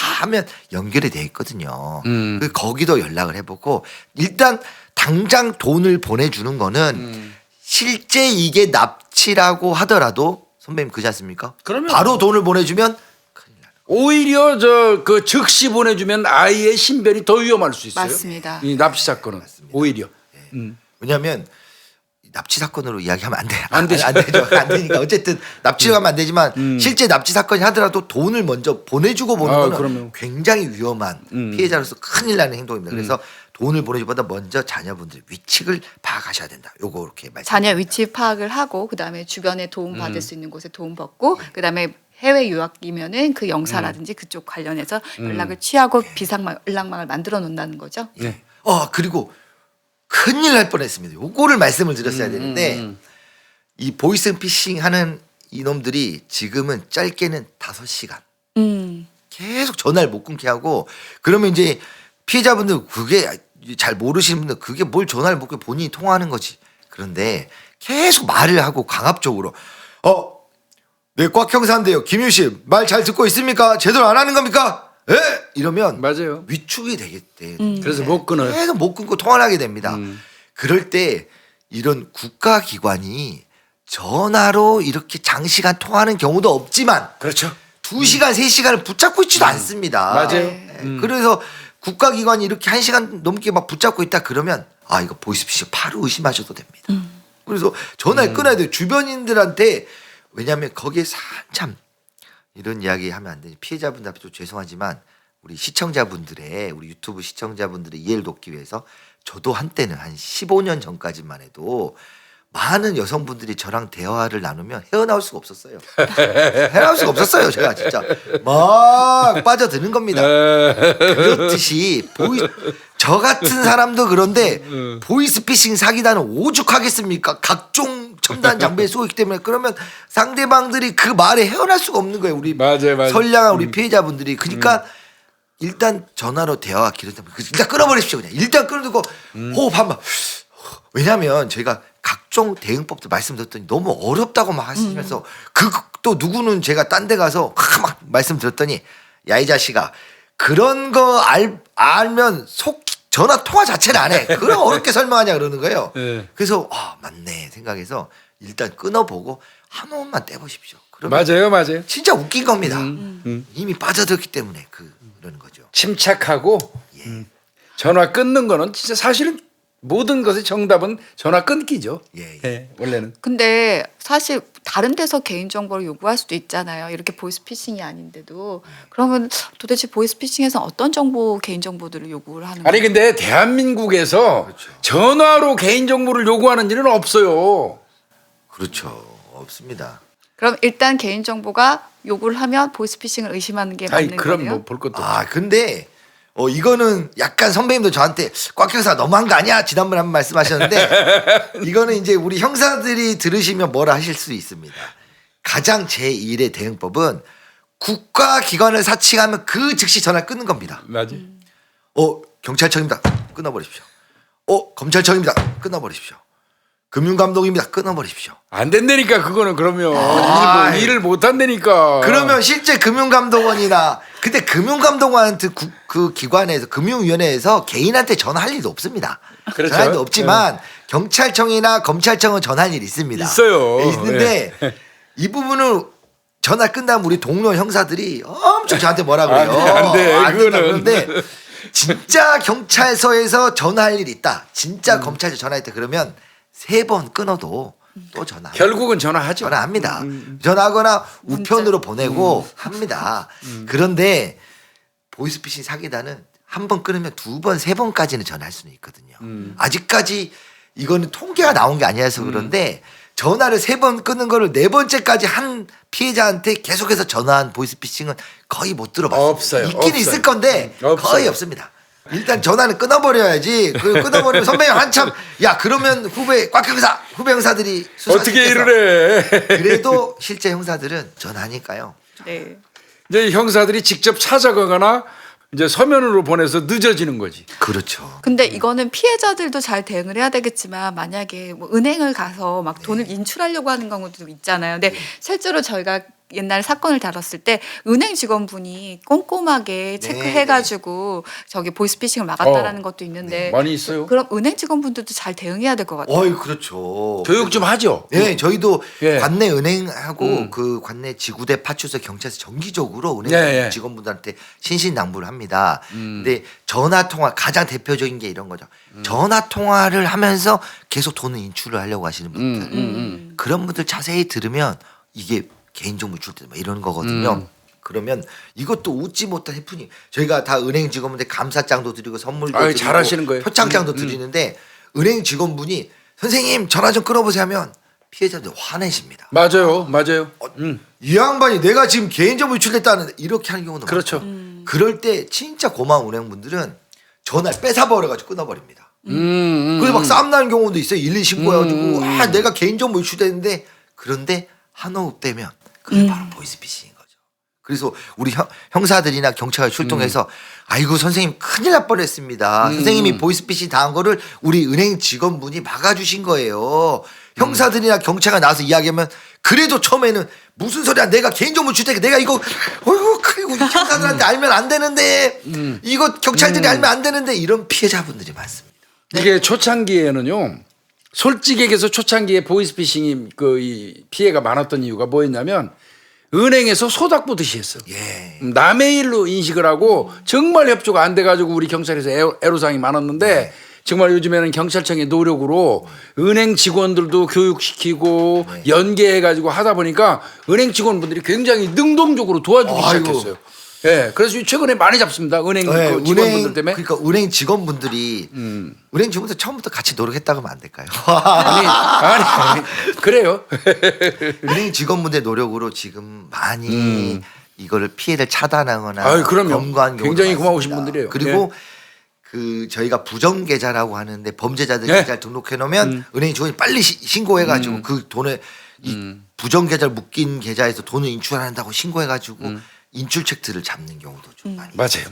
더 열심히 해주셔야 됩니다. 근데 네. 우리 경찰 형사만의 우리 김복주 선배님이 말씀하신 뭐냐면 이 범죄 피해는 형사나 경찰관만의 문제가 아닙니다. 전 국민이 함께 나서 주셔야 되고 그럼요. 여기에 관련된 분들 통신사, 전화회사, 그럼요. 그다음에 은행 직원분들도 책임감 있게 같이 나서줘야 되는 문제거든요. 은행 입장에서도 고객의 돈을 안전하게 보호하는 게 사실은 의무예요. 예, 맞습니다. 예. 근데 여태까지는 예방하는 방법에 대해서 어떻게 하면 저희가 보이스피싱을 안 당할까라고 생각하잖아요. 근데 막상 진짜 제가 보이스피싱처럼 이렇게 딱 딱 계좌 이체를 시켰어요. 근데 이거 아무래도 보이스피싱 같아. 이런 경우 그럼 어떻게 대처해야 되는 건가요? 그러면 이제 지급정지부터 시켜야 되는데 그렇죠. 이제 100만 원 이상이죠. 네네네. 이거 30분 지연되는 게. 예. 그런데 이미 나가버렸다고 하더라도 지급정지가 우선이고 지급정지 한 다음에 신고하는 게 맞아요. 그래서 처음에는 그런 지급정지나 이런 것들 신고 절차가 좀 불편했던 게 사실 굉장히 불편했죠. 보이스피싱. 초창기에는. 예, 초창기 불편하다가 지금은 저희가 은행 그 연합회 등하고 열심히 협약을 체결해가지고요. 112 신고만 해도 맞습니다. 바로 연결되도록 네. 112 신고를 하시면은 그러면 내가 내 계좌는 국민은행이고 이체한 계좌 은행은 외환은행인데 내가 국민은행에 신고해야 되나 외환은행에 그렇지, 신고해야 되나 국민분들이 헷갈려요. 그리고 또 국민에 전화하면 지금이야 어쨌든 그 은행들도 콜센터에서 보이스피싱이 제일 먼저 소개도로 다 바꿔놨습니다. 근데 초창기에는 안 그랬어요. 아니었어요. 이거를 금융사고 신고를 하려면요. 저희가 신고해도 10분 걸립니다. 맞아요. 1번 누르고 2번 누르고 개인정보 누르고 뭐 누르고 그걸 다 바꿔서 지금은 보이스피싱 제일 먼저 안내가 되도록 했는데 그것도 하지 마시고 바로 112 신고. 범죄 신고는 112. 화재 신고는 119. 이렇게 그전에는 우리 경찰한테 보이스피싱 당했다고 신고가 들어오면 우리한테 신고하는 건 그 두 번째고요. 빨리 해당 은행에다가 지급정지 맞습니다. 요청하세요 하고 안내를 했어요, 우리가. 예. 근데 지금은 우리 경찰청이 정말 애쓰고 있어요. 112 하나로 받아가지고 그냥 연계해서 다 한다는 거예요.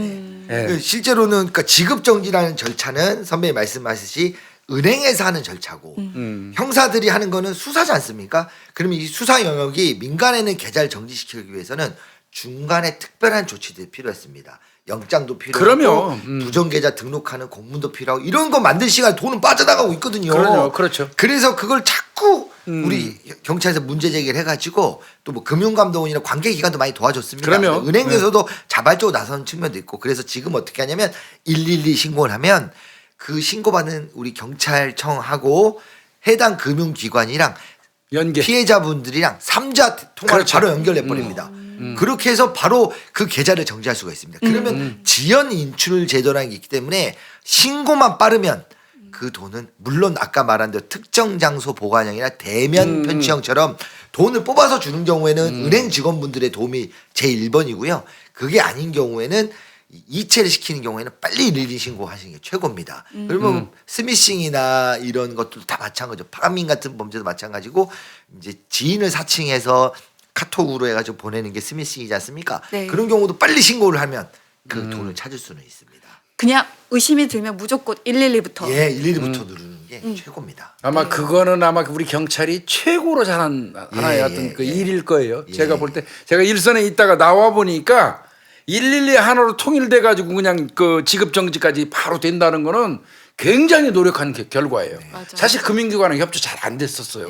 애먹었거든요. 네. 근데 어깨까지도 딱 의심이 갑자기 들어서 딱 막았어요. 그나마 이제 이게 다행인데 만약에 돈이 진짜 이미 빠져나가고 없다. 나갔어요. 그러면은 어떻게 받을 방법이 별로 없잖아요. 근데 이게 요즘 얘기 듣기로는 대포 통장으로 돈이 빠져나가기 때문이라고 얘기를 많이 들었거든요. 예. 그러니까 피해 회복은 내 돈을 이제 찾을 방법은 없지만 이제 범죄 피해자로서 지원은 가능합니다. 그렇죠. 예, 그래서 돈이 이미 빠져나갔다고 해서 신고를 안 하신 분들도 계시고 하지만 그렇다 하더라도 신고를 하는 부분이 두 가지 효과인데 하나는 그 해당 계좌들을 다 정지하고 더 이상 범행에 사용하지 못하게 하고 수사의 단서가 되는 측면이 하나가 있고 두 번째로는 보이스피싱에 대한 피해가 많기 때문에 이 피해자를 지원하는 여러 가지 제도들을 만들고 있습니다. 그래서 그 피해자 지원에 관련된 제도를 혜택을 받기 위해서는 신고도 필요한 거고요. 두 가지 측면이 다 필요한 거고요.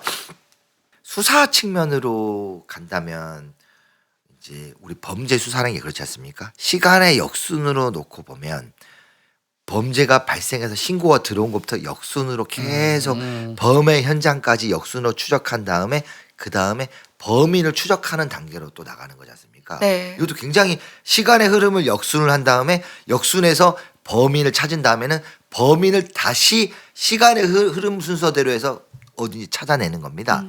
그런데 보이스피싱 같은 경우에는 두 가지 맹점이 있습니다. 다른 사기나 강도 같은 경우는 면식범이기도 하고 또 사기꾼도 다 관계를 맺는 사람들이지 않습니까?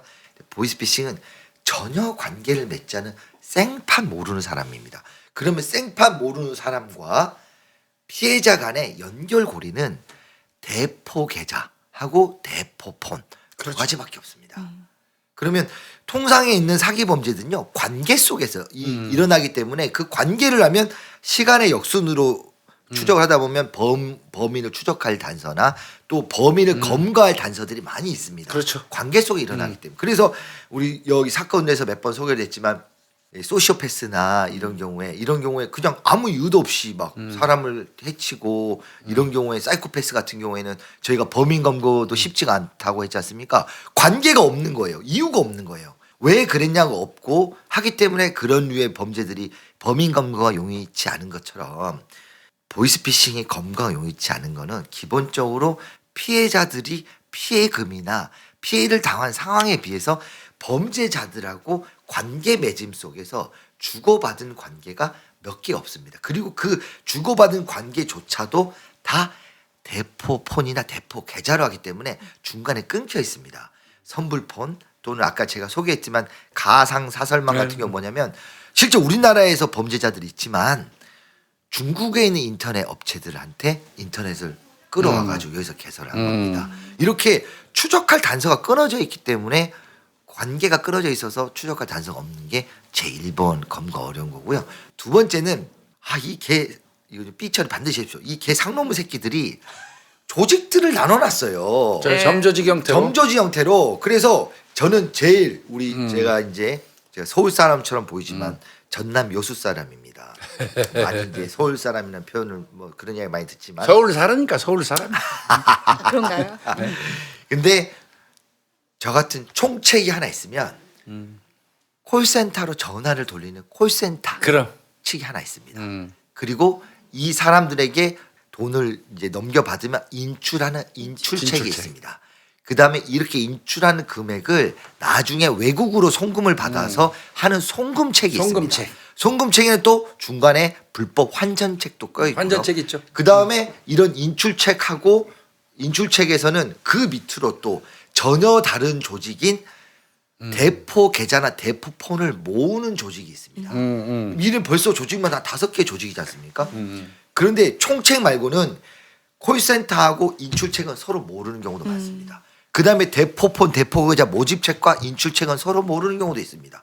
그 다음에 인출책과 송금책은 서로 모르는 경우도 있습니다.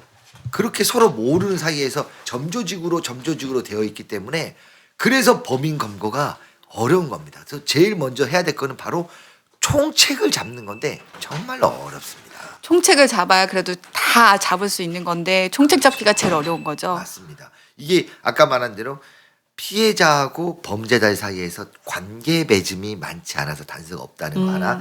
두 번째는 범죄 조직 이 개 나쁜 상놈의 새끼들이 이런 점조준 형태로 총책을 중심으로. 근데 정작 총책은 국내에 있는 경우는 거의 없습니다. 다 중국이나 필리핀, 동남아시아 이런 데, 태국 이런 데 나가서 거기서 하는 겁니다. 거기서 전화를 해서 다 인터넷과 전화를 통해서 조직을 하고 있는 거죠. 그 얼마 전에 우리 경찰청 인터폴에서 우리 코네어 필리핀에 있는 보이스피싱, 필리핀에 있는 우리 수배된 범죄자들을 대거 비행기로 실어 날랐지 않습니까? 우리나라 송환했지 않습니까? 이 송환된 피의자들의 많은 사람들이 바로 보이스피싱 사기단이었습니다. 저도 저번에 사건 한번 저희가 여기서 다뤘었는데요.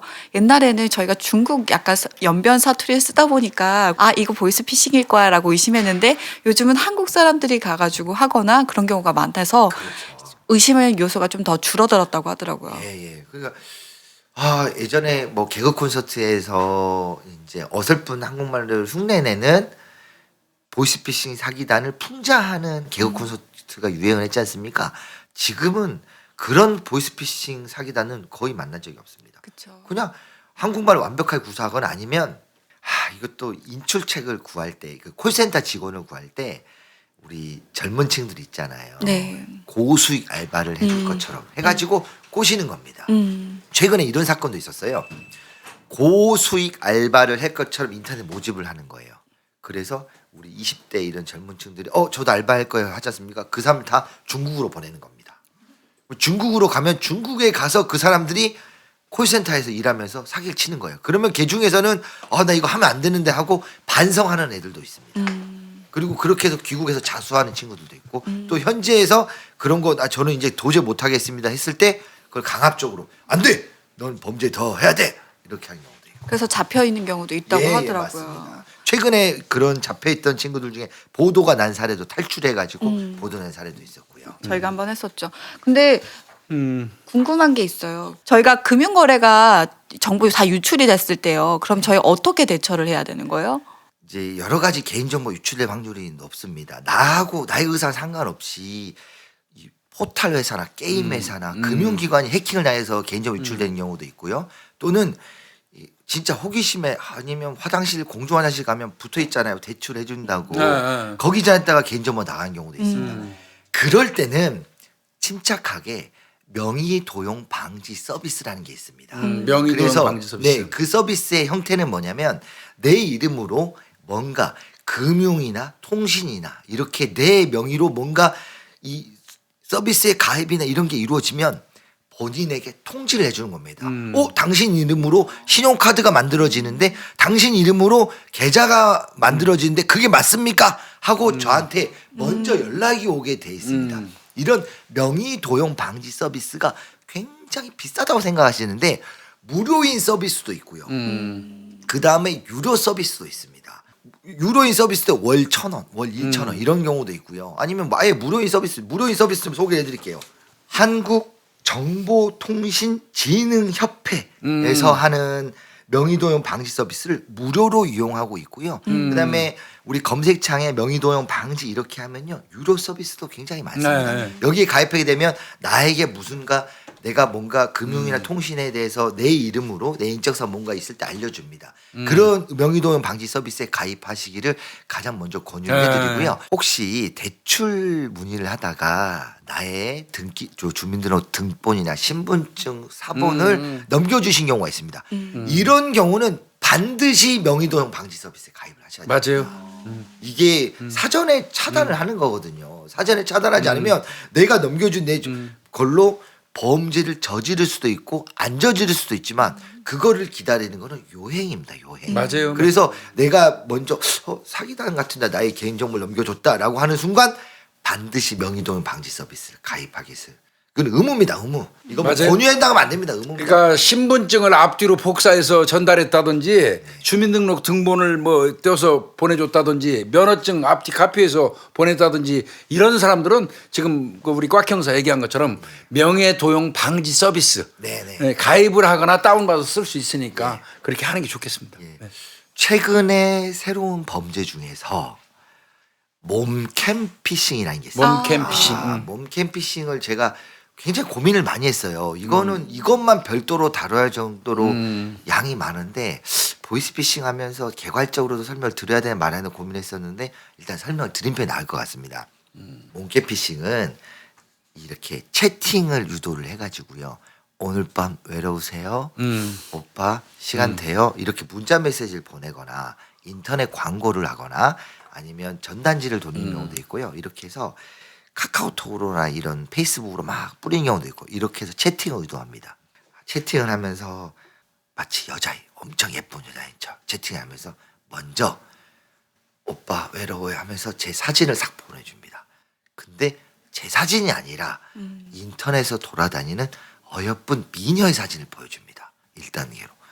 2단계로 그 미녀의 노출 사진을 보내줍니다. 그러면서 3단계로 그 상대방한테 자위 행위를 유도를 합니다. 그 자위 행위를 유도하기 전에 오빠 이거 채팅이 잘 안 되는데 채팅을 원활하게 하는 프로그램 요거 좀 깔아주세요 하고 주소를 보내주지. 주소를 다 보냅니다. 그걸 깔면 그게 악성 코드인 겁니다.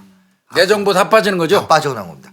그렇게 해서 상대방한테 있는 컴퓨터나 핸드폰에 있는 정보를 다 빼나간 다음에 계속해서 채팅을 하는 겁니다. 그러면서 상대방에 있는 모든 자의 행위를 다 녹화를 하고 있는 겁니다. 컴퓨터나 스마트폰으로. 그 다음에 자의 행위를 녹화를 했다. 그 순간 바로 얼마 보내? 야, 내가 지금까지 당신의 모든 행위를 다 대화 내용과 사진, 동영상을 다 녹음했어. 당장 요 불러주는 계좌로 500만 원 입금해. 입금하지 않으면 당신 친구들 다 이 사진 유포할 거야. 그러면 내 친구는 어떻게? 아까 다 뽑았잖아. 채팅을 원활하게 하는 프로그램 깔아줬잖아요. 그게 뭐냐면 핸드폰에 있는 모든 정보를 다 내가 가져오는 겁니다. 맞아요. 그러면 이런 오늘 밤 외로워요 하는 채팅이 대부분 불법이기 때문에 안 하시는 편이 맞지만 이거 하지 말라는 거는 너무 당연한 거니까 그럼에도 불구하고 했다. 그리고 그런 채팅을 했고 노출 사진을 보냈고 자위하는 영상을 찍었다 하면 그러면 어떻게 하느냐. 이게 문제입니다. 그러면 우리 김복준 선배님이 제일 잘합니다. 조폭 다루는 법. 조폭한테는 약한 모습 보이는 순간 끝입니다. 그러면 500만 원 보내주면 500만 원 계속. 먹고 떨어지냐? 계속. 500만 원 먹고 떨어지는 새끼가 한옥씩 있습니다. 왜 먹고 떨어지냐? 그거는 극히 드물고. 왜 먹고 떨어지냐? 바빠서. 딴 거 하느라. 딴 거 하느라. 딴 거 하느라. 그 다음에 그러다가 또 하다 맞아. 지난번 저 새끼 500만 원 보냈지. 요번 좀 더 달라고 그래. 너 지난번에 또 보낼 거야. 500만 원. 그래서 이미 몸캠 피싱이라는 그렇게 자의 영상과 이런 걸 찍혔다면 방법은 하나밖에 없습니다. 일단 1단계 상대방과 대화를 아예 하지 마라. 그래 맞아요. 대화를 하지 말면 그러면 이 조폭 그 대부분 이제 상대방들을 이거 중간에 갑자기 너무 대응법도 나왔는데 우리 형사들이 그걸 잡았어요. 서울청 네. 뭐 사이버 수사대 지능범죄 수사대 잡았더니 지금까지 몸캠 피싱 채팅하는 것 중에서 여자 피의자는 단 한 명도 못 잡았어요. 전부 남자 새끼들. 전부 다 인출책 중에 여자 피의자는 있었지만 그 여자 피의자도 그냥 알바 해준다니까 돈 하나 뽑아오면 100만 원씩 준다니까 뽑아 나오는 그러니까 벌 소갈머리 없는 20대의 여자에 있는 애들 몇 명 있었지만 실제로 몸캠 피싱하는 이 새끼들 중에 여자 피의자는 아직까지 적발된 사례 한 건도 없습니다. 없어. 잡아보면 이 새끼들 전부 다 빤스만 입고 있는 조폭들이 앉아가지고 반바지 입고 앉아가지고. 예, 빤스만 입은 조폭들이 문신 그득히 앉아서 채팅하고 있는 겁니다. 오빠 외로워 이러면서. 이 새끼들 잡았더니 저는 못 잡았는데 우리 잡은 형사 들었더니 이 새끼들 문을 따고 들어갔더니 그 안에 전부 다 각종 채팅하는 빤스만 입은 뚱뚱한 돼지 새끼 같은 조폭들이 여기저기 있더라고요. 예, 여기저기 매뉴얼로 딱 돼 있어. 매뉴얼로. 오빠 오늘 밤 외로워 한 다음에 오빠 내 거 먼저 보여줄게. 이렇게 딱 채팅 순서가 앞에다 붙여놓고 있는 거예요. 그러면 아까 이제 다시 대응법으로 넘어오면 아예 그 새끼들한테 통화를 안 하는 게 최고입니다. 몸캐피시 안 해서. 왜냐하면 그 새끼들 입장에서 그럼 내 거 바로 유출하면 어떻게 유포하면 어떻게 합니까? 할 수도 있지. 할 수도 있고 안 할 수도 있는데 안 할 확률이 더 높아요. 연락 안 받는. 바쁘니까. 왜냐하면 다른 거 그거 이 새끼 전화 안 받는데 받을 때 계속 전화하거나 아니면 이 새끼들이 이 피해자한테 돈을 뜯을 수 있을지 없을지가 애매하잖아요 아직까지. 그러니까 유포 안 합니다. 유포에다 돈 못 뜯어내거든요. 그러니까 돈 뜯을 욕심에 일단 유포를 안 한 경우가 많습니다. 확률적으로 통계적으로 많다는 소리지 돈을 안 주면 일단 유포를 합니다. 그런데 이 몽캠피싱 사건들을 보면 돈을 줘서 유포를 막은 사례가 거의 없습니다. 그리고 이 새끼들이 언제까지 돈을 뜯어내냐? 돈을 탈탈탈 털어낼 맞아요. 때까지. 돈이 더 이상 없을 때까지 털어내요. 그리고 돈이 없어서 털어낸 다음에 그러면 돈을 줬으니까 유포를 하냐? 돈을 줬으니까 유포를 안 하는 게 아니라 돈을 털어낸 다음에 유포할 수도 있고 안 할 수도 있는데 여전히 유포하고 안 하고는 내 마음이에요. 그럼 유포를 왜 안 하냐? 귀찮고 바빠서. 귀찮아서 바빠서 유포를 안 한 거지 돈을 받았기 때문에 유포 안 하는 게 아니란 말이에요. 맞아요. 돈하고 관계없이. 돈하고 관계가 없단 말이에요. 그러면 몽캠피싱에서 돈을 탈탈 털리지 않은 방법은 뭐냐? 첫째 전화를 안 받고 두 번째 전화를 안 받는데 유포가 될 것 같다 하면 먼저 내가 내 지인들한테 알리는 겁니다. 그래 자수하는 게 좋아요. 네, 제가 철이 없어서 몽캠피싱을 당했습니다. 혹시 전화나 카톡으로 문자나 카톡으로 저의 사진이나 동영상을 보신다면 눈만 버리시니까 그리고 영상 속 인물은 제가 아닙니다. 실제로는 본인이 맞거든요. 영상 속에 있는 사람은 제가 아닙니다. 그러니까 다 삭제해 주십시오. 이렇게 보내는 것밖에 답이 없습니다. 이제 사실은 아내가 있는 사람들은 아내한테 1번으로 얘기해야 돼요. 얘기하고 또 결혼 안 한 사람들은 부모님이나 지인들한테 이런 게 올라올 수도 있는데 지금 우리 꽉 형사 얘기한 것처럼 그거는 나 같지만 나 아니야. 그래서 사람들은 맞다고 생각하지만 믿어주고 싶은 거니까 그렇게 미리 얘기하고 상대 안 해주는 게 몽캠피싱으로부터 더 이상 빨리지 않는 방법이에요. 네. 그러니까 빨리는 거하고 유출하는 게 그럼요. 인과관계가 없어요. 맞아요, 빨리는 맞아요. 거랑 유출하는 거는 별개로 이루어지는 겁니다. 맞는 얘기예요. 자 그러면 가장 수범 사례는 아까 말한 선배님 말씀하신 것처럼 피해자분의 아내분께서 실제로 문자면서 다 보냈어요. 지인들한테 남편의 지인. 내 남편이 이렇게 당했다. 내 남편이 철이 없어 이렇게 당했으니 지나가다가 우리 남편 보면 철썩하고 등파 한번 때려주시고 정신 차려 해주시고 오케이. 다시는 안 한다고 하니 그리고 혹시 영상이 본다면 그거는 우리 남편이 아니니 삭제해 주십시오. 눈만 버리거나 그게 바로 악성 코드입니다. 그러면 안 보지. 예, 그렇게 해가지고 그냥 주변 지인들한테 빨리 털어놓는 게 가장 큰 해법입니다. 근데 저는 그 말 중에 제일 빨리 들어오는 게 악성 코드일 수 있습니다라고 하면 저도 열어보지 안 열어보지. 않고 바로 뺄 것 같아요. 네네. 그런데 이제 그 몽캠피싱 같은 경우에는 당하는 연령층이 정말 또 철없는 20대 초반 또는 군인들 좀 친구들 성에 조금 성적으로 약간 갈증을 느끼고 있는 친구들 좀 있고 또는 거기 연령대가 다시 훌쩍 넘어갑니다. 한 50대 60대 외로운 장년층 남성분들이 많아요. 그런 경우에 수치심 때문에 자살하는 경우도 있습니다. 수치심 맞아요. 때문에. 그게 얼마나 수치스럽겠습니까? 그 자살하신 분들 정말 안타깝습니다. 이 조폭 새끼들 진짜 짜증이 나는데. 죽여버려야 돼, 이 새끼들. 근데 이걸 막는 가장 큰 방법이 수치스럽다라도 빨리 주변 지인들한테 그렇게 알리는 방식. 이것만이 유일한 해법인 것 같아요. 얼마 전에 대학생이 몽캠피싱에 걸려가지고 하도 빨리다 보니까 광화문 쪽인 거에서 투신한 적이 있어요. 그런 사례도 있기 때문에 몽캠피싱은 안 당해야 되겠지만 당했다고 하더라도 지금 우리 꽉 형사가 최고의 그 대처법을 알려준 거예요. 이거는 돈 준다고 해서 올릴 놈이 안 올릴 거 아니에요. 어차피 그런 마음이지만 뭐 이게 딱 끊어버리고 가면 딴 거 하느라고 아마 그거 올리는데 신경 안 쓸 거예요. 네, 맞습니다. 그러니까 돈을 주기 시작하면 요놈 계속 빨대 꽂는 거예요. 쪽쪽 빨아먹는 거예요. 없을 때까지. 네, 그럼요. 돈을 주면 이게 웬떡이 하고 줄 때 한 번 주기 시작하면 계속해서 유포한다고 협박해서 돈을 받아. 내가 좀 그 취급했던 분 한 분은 의사분인데 지방에 상당히 많이 털렸어요. 거의 이제 억 단위로 털렸어요. 이런 의사분들, 판사분들, 법조인분들, 또 고위 공직자분들 이런 분들은 진짜 비참하게 털려요. 이 조폭 새끼들이 이렇게 걸리면 이런 사회 지도층이나 아니면 재산적으로 고위층 인사들은 그냥 물반 고기반이지 하면서 막 뽑아내는 막 겁니다. 뽑아내는 거죠. 정말 이거 걸리면 속수무책이에요. 그래서 아까 피해했을 때 어떻게 대처하는가에 대해서 정말 저도 보면서 이게 가장 현명한 대처법이구나라는 네, 생각을 했어요. 네. 근데 만약에 보이스피싱해서 제가 인출 지연 같은 것도 해놨잖아요. 근데 만약 이런 것들은 그러면 금방금방 풀리게 되는 거예요? 아닙니다. 인출 지원 같은 경우에는 그 아까 말씀드렸지만 원래 계좌에 돈이 묶여 있으면 이 돈을 누구 것인가 소유주를 찾는 절차, 그렇죠, 법적인 그렇죠. 절차가 굉장히 복잡합니다. 아유. 이거는 은행을 탓할 문제도 아니고 민사적으로 복잡한 법리를 다퉈야 되는 문제였습니다.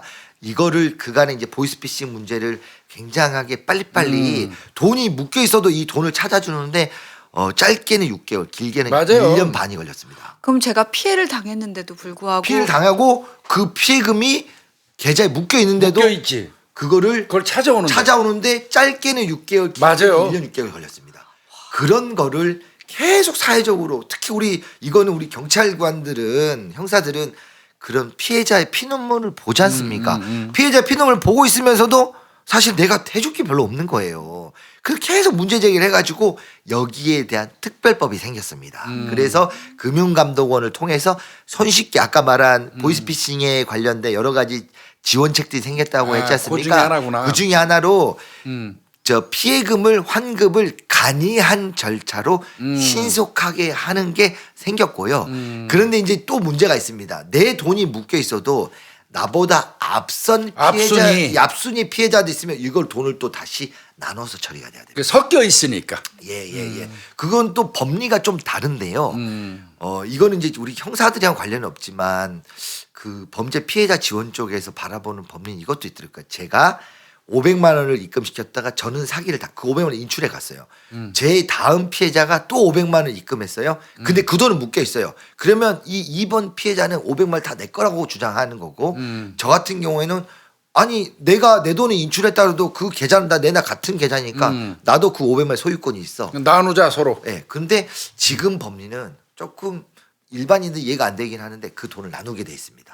피해금을 그 앞선 피해자가 있으면 그런 걸 나누기 때문에 지금 절차 굉장히 간이해졌지만 여전히 그런 앞선 피해자분들을 조정을 한 다음에 피해금을 환급을 해주게 돼 있습니다. 그건 나누더라고요. 일반적으로. 네. 그게 이제 더 쉽게 설명을 드리면 이게 특정된 내가 준 500만 원이 그대로 있는 게 아니라 500만 원이나 내 현금이 입금되는 순간 그 돈은 그냥 숫자로만 남아있는 거고 내가 준 그 특정된 500만 원이 아니다라는 거죠.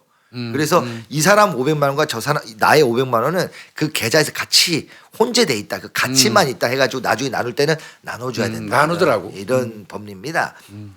여전히 조금 이제 제가 만나본 일반인 분들은 조금 낯설어 이해 못 하시라고 낯설어 이해. 하시는데요.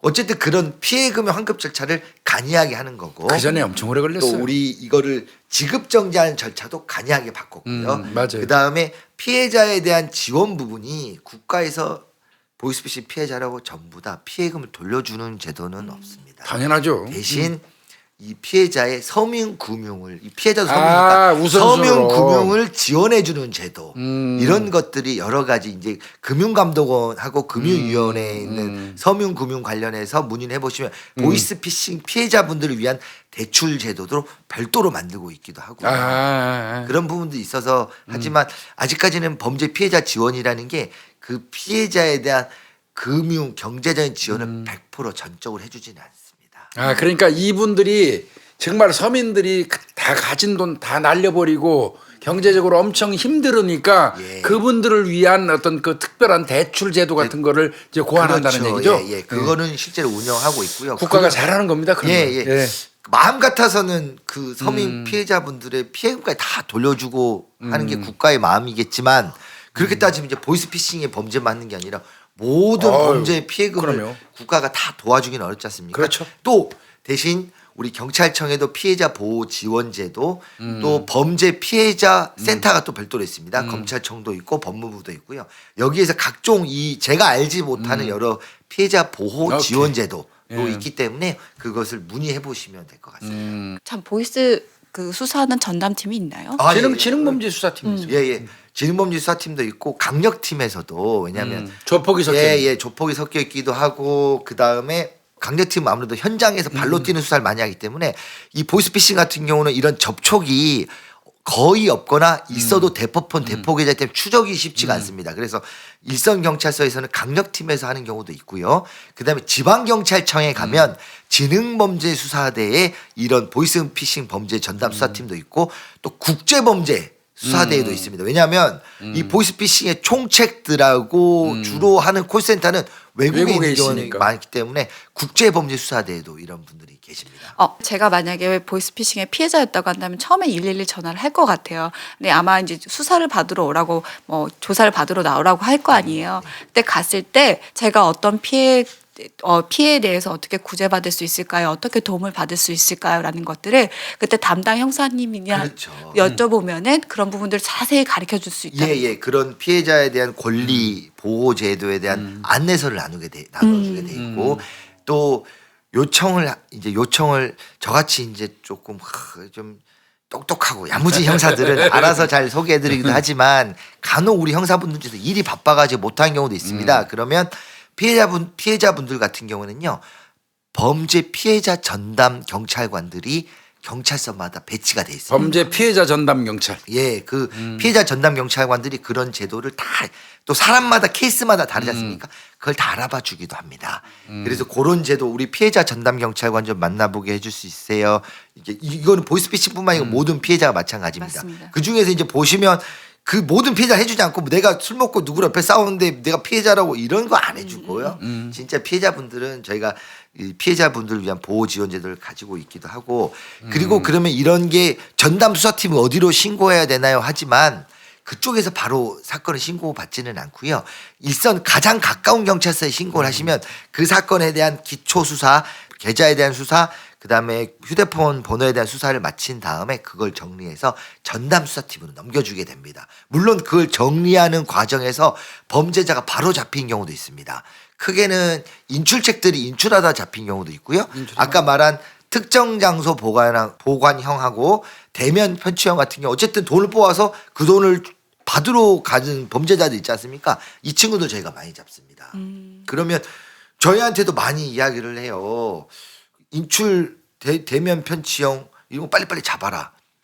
좋은데 약간 위험한 경우도 있습니다. 맞아요. 왜냐면 우리가 우리 경찰관 지망하시는 분이 이제 이 보이스피싱 전화가 왔을 때 1,000원 입금해서 잡은 경우도 있고 내가 돈을 많이 인출할 것처럼 해가지고 경찰서 신고한 다음에 작전 펼치 잡은 경우도 있고 또 많이 우리 있어요.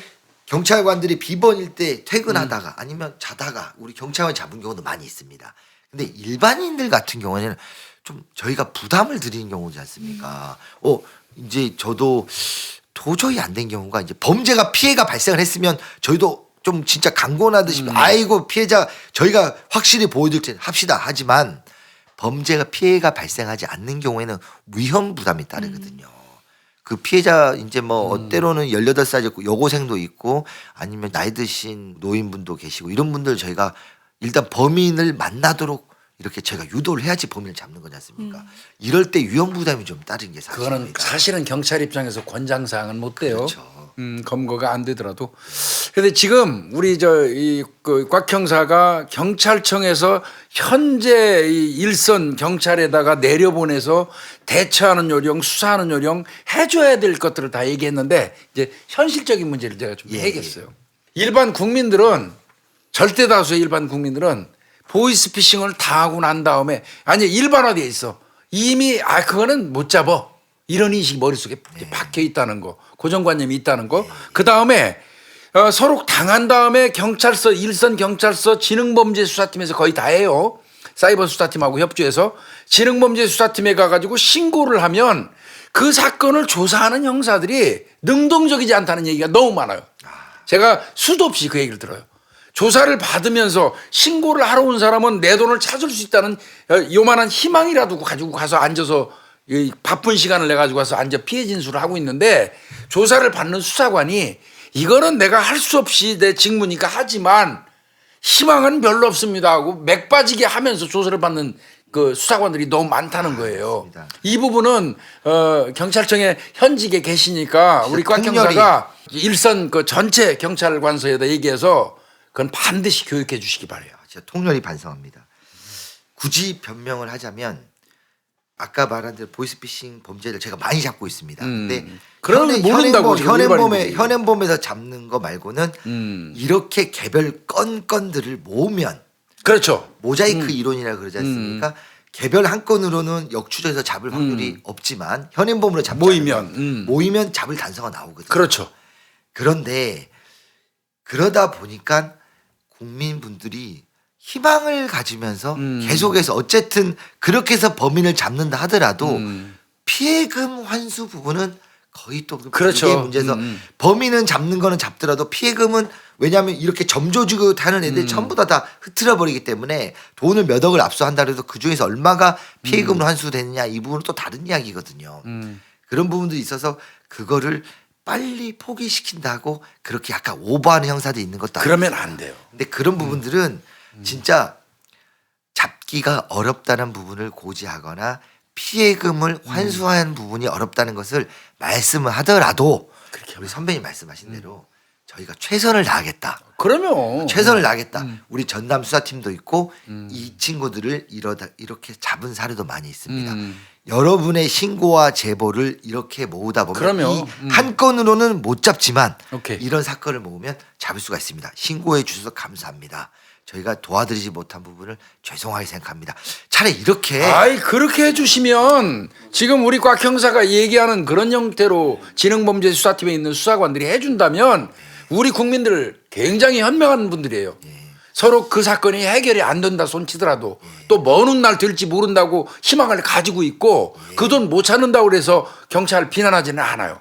근데 아예 신고하러 간 사람 그 바쁜 시간을 내 가지고 피해 당해서 간 사람한테 아예 처음부터 고지하는 게 이거 거의 못 잡습니다. 또 잡는다고 하더라도 이 돈 찾기 거의 어렵습니다. 중국으로 뭐 어디로 다 가버렸기 때문에 이런 식으로 맥 빠지게 하는 그 맞습니다. 수사관들이 있는데 이거는 정말 잘못된 그 근무 태도다. 제가 다시 요거는 한번 경찰청에서 우리 곽 형사님이 우리 아우님이 예. 반드시 좀 교양을 해줘요.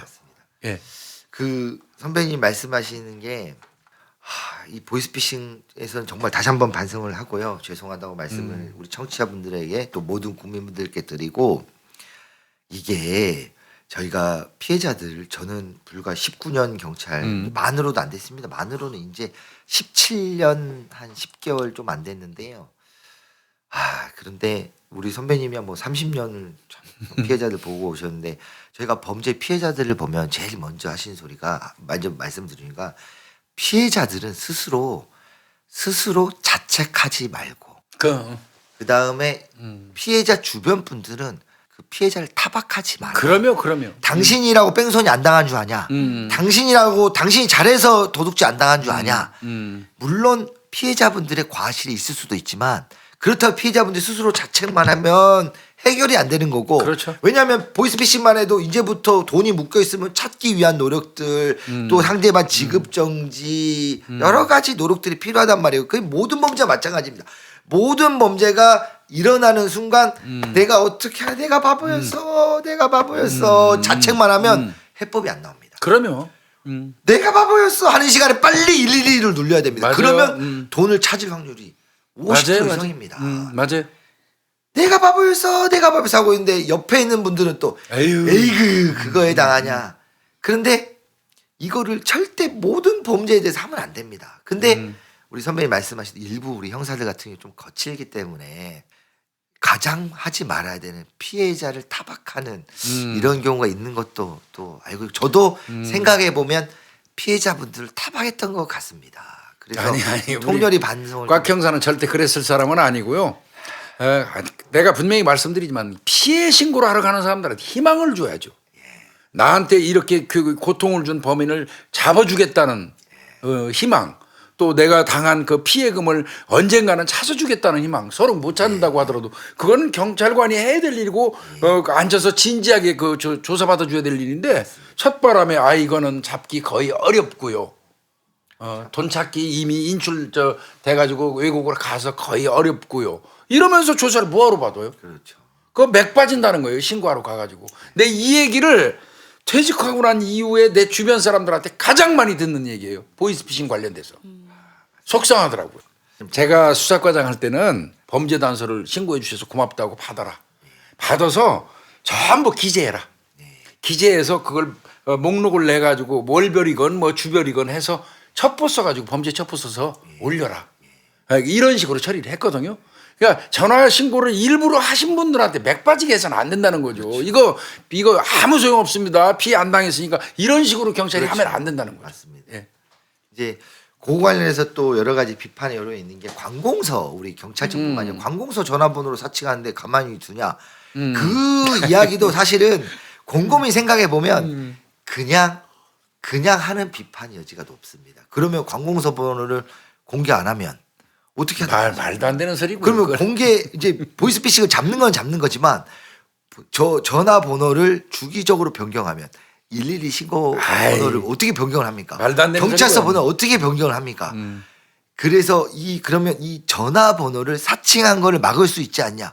이거를 막으려면 예전에는 통신사가 하나밖에 없고 하면은 그렇죠. 막아지는 겁니다. 그렇죠. 근데 지금은 인터넷 전화라는 게 생기는 순간 이 새로운 신기술이 들어온 순간 이거를 원천적으로 상대방의 특정 전화번호를 아예 공개를 안 하면 모를까? 공개된 전화번호를 조작하는 거, 파밍하는 거. 그렇죠. 이거는 신기술 때문에 어쩔 수가 없는 부분입니다. 맞아요. 어쩔 수가 없는. 이걸 막을 수가 명과암이에요, 없어요. 그게. 그러면 제가 보기에는 이 어쩔 수 없는 부분을 그럴듯하게 포장해서 마치 되는 것처럼 말하면 그것도 참 어려운 부분입니다. 오히려 관공서 전화번호는 인터넷을 통해서 얼마든지 파밍, 변작할 수 있다는 부분을 많이 알리는 것 말고는 방법은 없는 것 같더라고요. 이 부분에서 제가 깊게 고민을 했었거든요. 어쨌든 핵심은 꼭 드리고 싶은 말씀은 피해자분들이 스스로 자책을 하게 되면 여러 가지 강도도 그렇고 절도도 그렇고 사기도 그렇고 보이스피싱도 그렇고 자책을 하게 되면 범죄 피해 이후에 대응할 것들이 얼마나 많은데 대응을 못합니다. 네. 그리고 주변 분들이 타박하면 피해자분이 안 그래도 위축이 돼 있는데 더 위축돼서 대응을 못합니다. 그래서 아까 우리 반성해야 될 형사분들도 타박하는 형사들 하면 안 돼요. 하면 안 되고 절대 안 돼. 네. 팩트대로 말씀드리더라도 그 범인을 잡아서 굳건한 의지를 보여주면서 아니, 그거 하라고 저희가 월급 받는 거지 않습니까? 맞습니다. 그러면 우리 동료 형사들은 또 그렇게 할 수 있습니다. 저한테 야 꽉 형사 네가 지금은 내근을 하니까 경찰청에 있으니까. 내근을 하니까 그러지 너도 현장에 뛰어다녀봐 네. 너도 똑같은 거 아니야. 참 그게 모순된 거지만 이 이야기 들으면 이게 맞고 저 이야기 들으면 저 이야기 맞고 다 맞는데 하나만 생각하는 게 그렇게 헷갈리면은 오롯이 생각하는 게 어느 게 국민들을 위한 것이냐. 그렇죠. 이것만 딱 하면 기준점이 생기더라고요. 참 네, 그렇죠. 어렵지만 그래서 네. 저도 돌아가면 때로는 이렇게 피해자들의 신고에 역정을 내는 형사가 될 수도 있고 피해자들에게 약간 희망을 안 주는 형사가 될 수도 있지만 어떤 형사가 될 수는 있지는 모르겠지만 현재로서는 명확하지 않습니까? 피해자를 타박하면 안 되잖아요. 피해자를 타박하는 게 아니라 경찰관이 타박하는 거는 주인을 타박하는 거예요, 모습이. 맞습니다.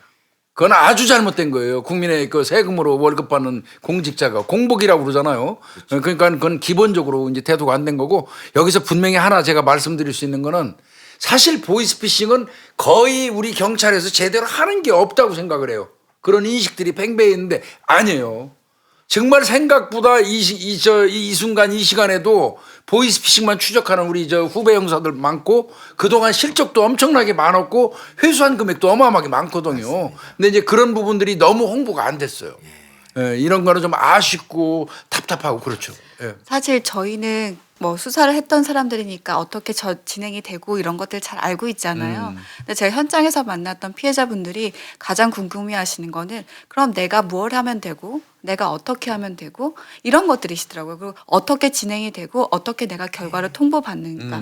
어떻게 보면 팩트인 것 같아요. 뭐 나를 잘 수사해줘서 이걸 잡는 것도 중요하지만 이것이 어떻게 진행되고 내가 사실 알아가는 거잖아요. 내 피해가 어떻게 진행되고 어떻게 수사가 되고 있는 것들 그리고 내가 할 수 있는 건 무엇일까. 이런 것들만 좀 짚어주더라도 어떻게 보면은 그 피해 입으신 분들이 좀 덜 속상하실 수 있다는 부분이 아닐까 생각이 들어요. 이게 우리 어차피 우리 이제 후배님 뭐 자주 통화도 하고 하지만 우리 유튜브를 통해서 제가 한마디 꼭 드리고 싶은 말이 있어요. 우리 경찰이 저는 그래요. 수사 경찰 특히 수사 경찰의 어떤 신뢰도를 올리는 데 있어서 가장 최고의 1번 덕목이 뭐냐면요. 사건 그 개시 통보, 그다음에 중간 통보, 결과 통보. 요거만 정해진 규정대로 제대로 우리 국민들한테 당신 사건 지금 이렇게 접수됐습니다. 지금 이렇게 진행 중입니다. 요렇게 끝을 내겠습니다. 이것만 명확하게 해줘도요. 아마 수사경찰에 대한 신뢰는 50% 이상 껑충 떠오를 거예요. 아유, 명심하게. 요거만 알려줘야죠.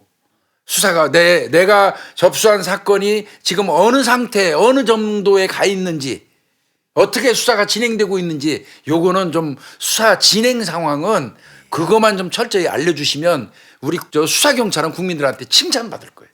최근에 제 친구가 야 요즘에는 사건을 접수를 하면 확인서를 떼주는 거야 이렇게 얘기를 하더라고요. 왜냐하면 요즘에 신고를 하거나 고소를 하게 되면 그 접수된 확인서를 떼줘요. 근데 옛날엔 그게 없었거든요. 근데 그걸 받았는데 얘가 너무 좋아하더라고요. 아 내가 이렇게 신고한 것들이 확인서가 딱 떠지니까 아 내가 뭔가 한 것 같아라는 생각을 하더라고요. 그리고 이게 경찰에 대한 신뢰도가 굉장히 많이 높아졌다고 얘기를 하더라고요. 그래서 어떻게 보면 교수님이 얘기하신 것처럼 진행 절차에 대한 것들 결과 통지만 제대로 한다고 하더라도 거기에 대한 만족도가 많이 올라갈 것 같습니다. 근데 오늘 곽경사님, 곽불리 우리 형사님께서 오셨는데 막 설명하셨는데 갑자기 우리 교수님께서 잘해 이렇게 돼가셔가지고 한때 이렇게 수그리고 계시더라고요. 근데 저 진짜 오늘 그 보이스피싱에 대해서 그냥 막연하게 알고 있었던 것도 많았거든요. 저도 그럼요? 네 지구대에 있기도 했고 많은 것들을 접했는데 이렇게 자세하게 알고 또 어떻게 대처해야 되는지 아니면 내 예방법 같은 것도 저 진짜 저는 전화 끊으라는 말 저렇게 과감하게 하시는 형사님 처음 봤어요. 전화 끊으세요. 아니 근데 그거는 난 반대했었거든. 근데 우리 저 후배님 뭐 이제 오직하면 이제 그런 얘기하고 또 국민을 기점으로 봐서 이제 그렇게 얘기하신 거고 분명한 거는 PD님 우리 곽 후배님이 또 전공이 또 있어요. 사이버도 또 전공이에요. 사이버 범죄 수사도 또 전공이에요. 그래서 이제 우리가 우리 김윤희 프로파일러하고 이제 PD님하고 이거 상의를 한 게 보이스피싱을 구정 전후에 하자. 이거. 반드시 하자. 이제 그러던 중에 이제 우리 저 후배님 이제 모신 거고 다음번에는 이제 구정 세고 나서 적정한 기회가 되면 사이버 범죄에 관련된 거를 한번 우리가 이 초빙해서 또 한번 그 방송을 했으면 좋겠어요. 그렇죠. 사이버 범죄도 여러 가지가 있는데 네. 제가 전문가는 아니고 이제 제가 말씀을 드릴 때 저는 강력 범죄도 해봤고 지능 범죄도 잘하고 사이버 범죄도 다 잘한다. 저는 다 잘합니다. 하지만 뒤집어 보면 사이버 범죄 조금, 강력 범죄 조금, 지능 범죄 조금 하는 쪽이라 그렇게 비판받을 여지도 있고요. 다만 저한테 뭔가 역할을 맡겨 주신다면 청취자분들 또 우리 국민 여러분들 시청자분들이 정말 범죄에 대해서 어떻게 예방하고 어떻게 그렇죠. 대응하는지 제가 전문가는 아닙니다만은 전문가들의 이야기를 다 모아서 잘 듣고 조금 더 편하고 이해하기 쉽게 그렇게 전달해 드린 역할은 할 수 있다. 이렇게 약속. 그러니까 이건 지금 약속하는 거네요. 네네. 약속했습니다. 진짜 시청자 여러분들한테 약속했으니까요. 아마 다음번엔 사이버 범죄에 대해서 또 저희한테 알려주실 것 같습니다. 오늘 너무 알찬 시간이었던 것 같아요. 그리고 진짜 알게 됐어요. 왜 곽불리라고 불리시는지, 왜 팬들이 많으신지 다시 한번 내가 얘기했잖아. 제 눈으로 확인하게 되고 제 귀로 들었습니다. 네, 여러분들 귀경길 조심히 내려가시고요. 저희들과 함께 해주셔서 감사합니다. 감사합니다. 감사합니다. 수고했어요.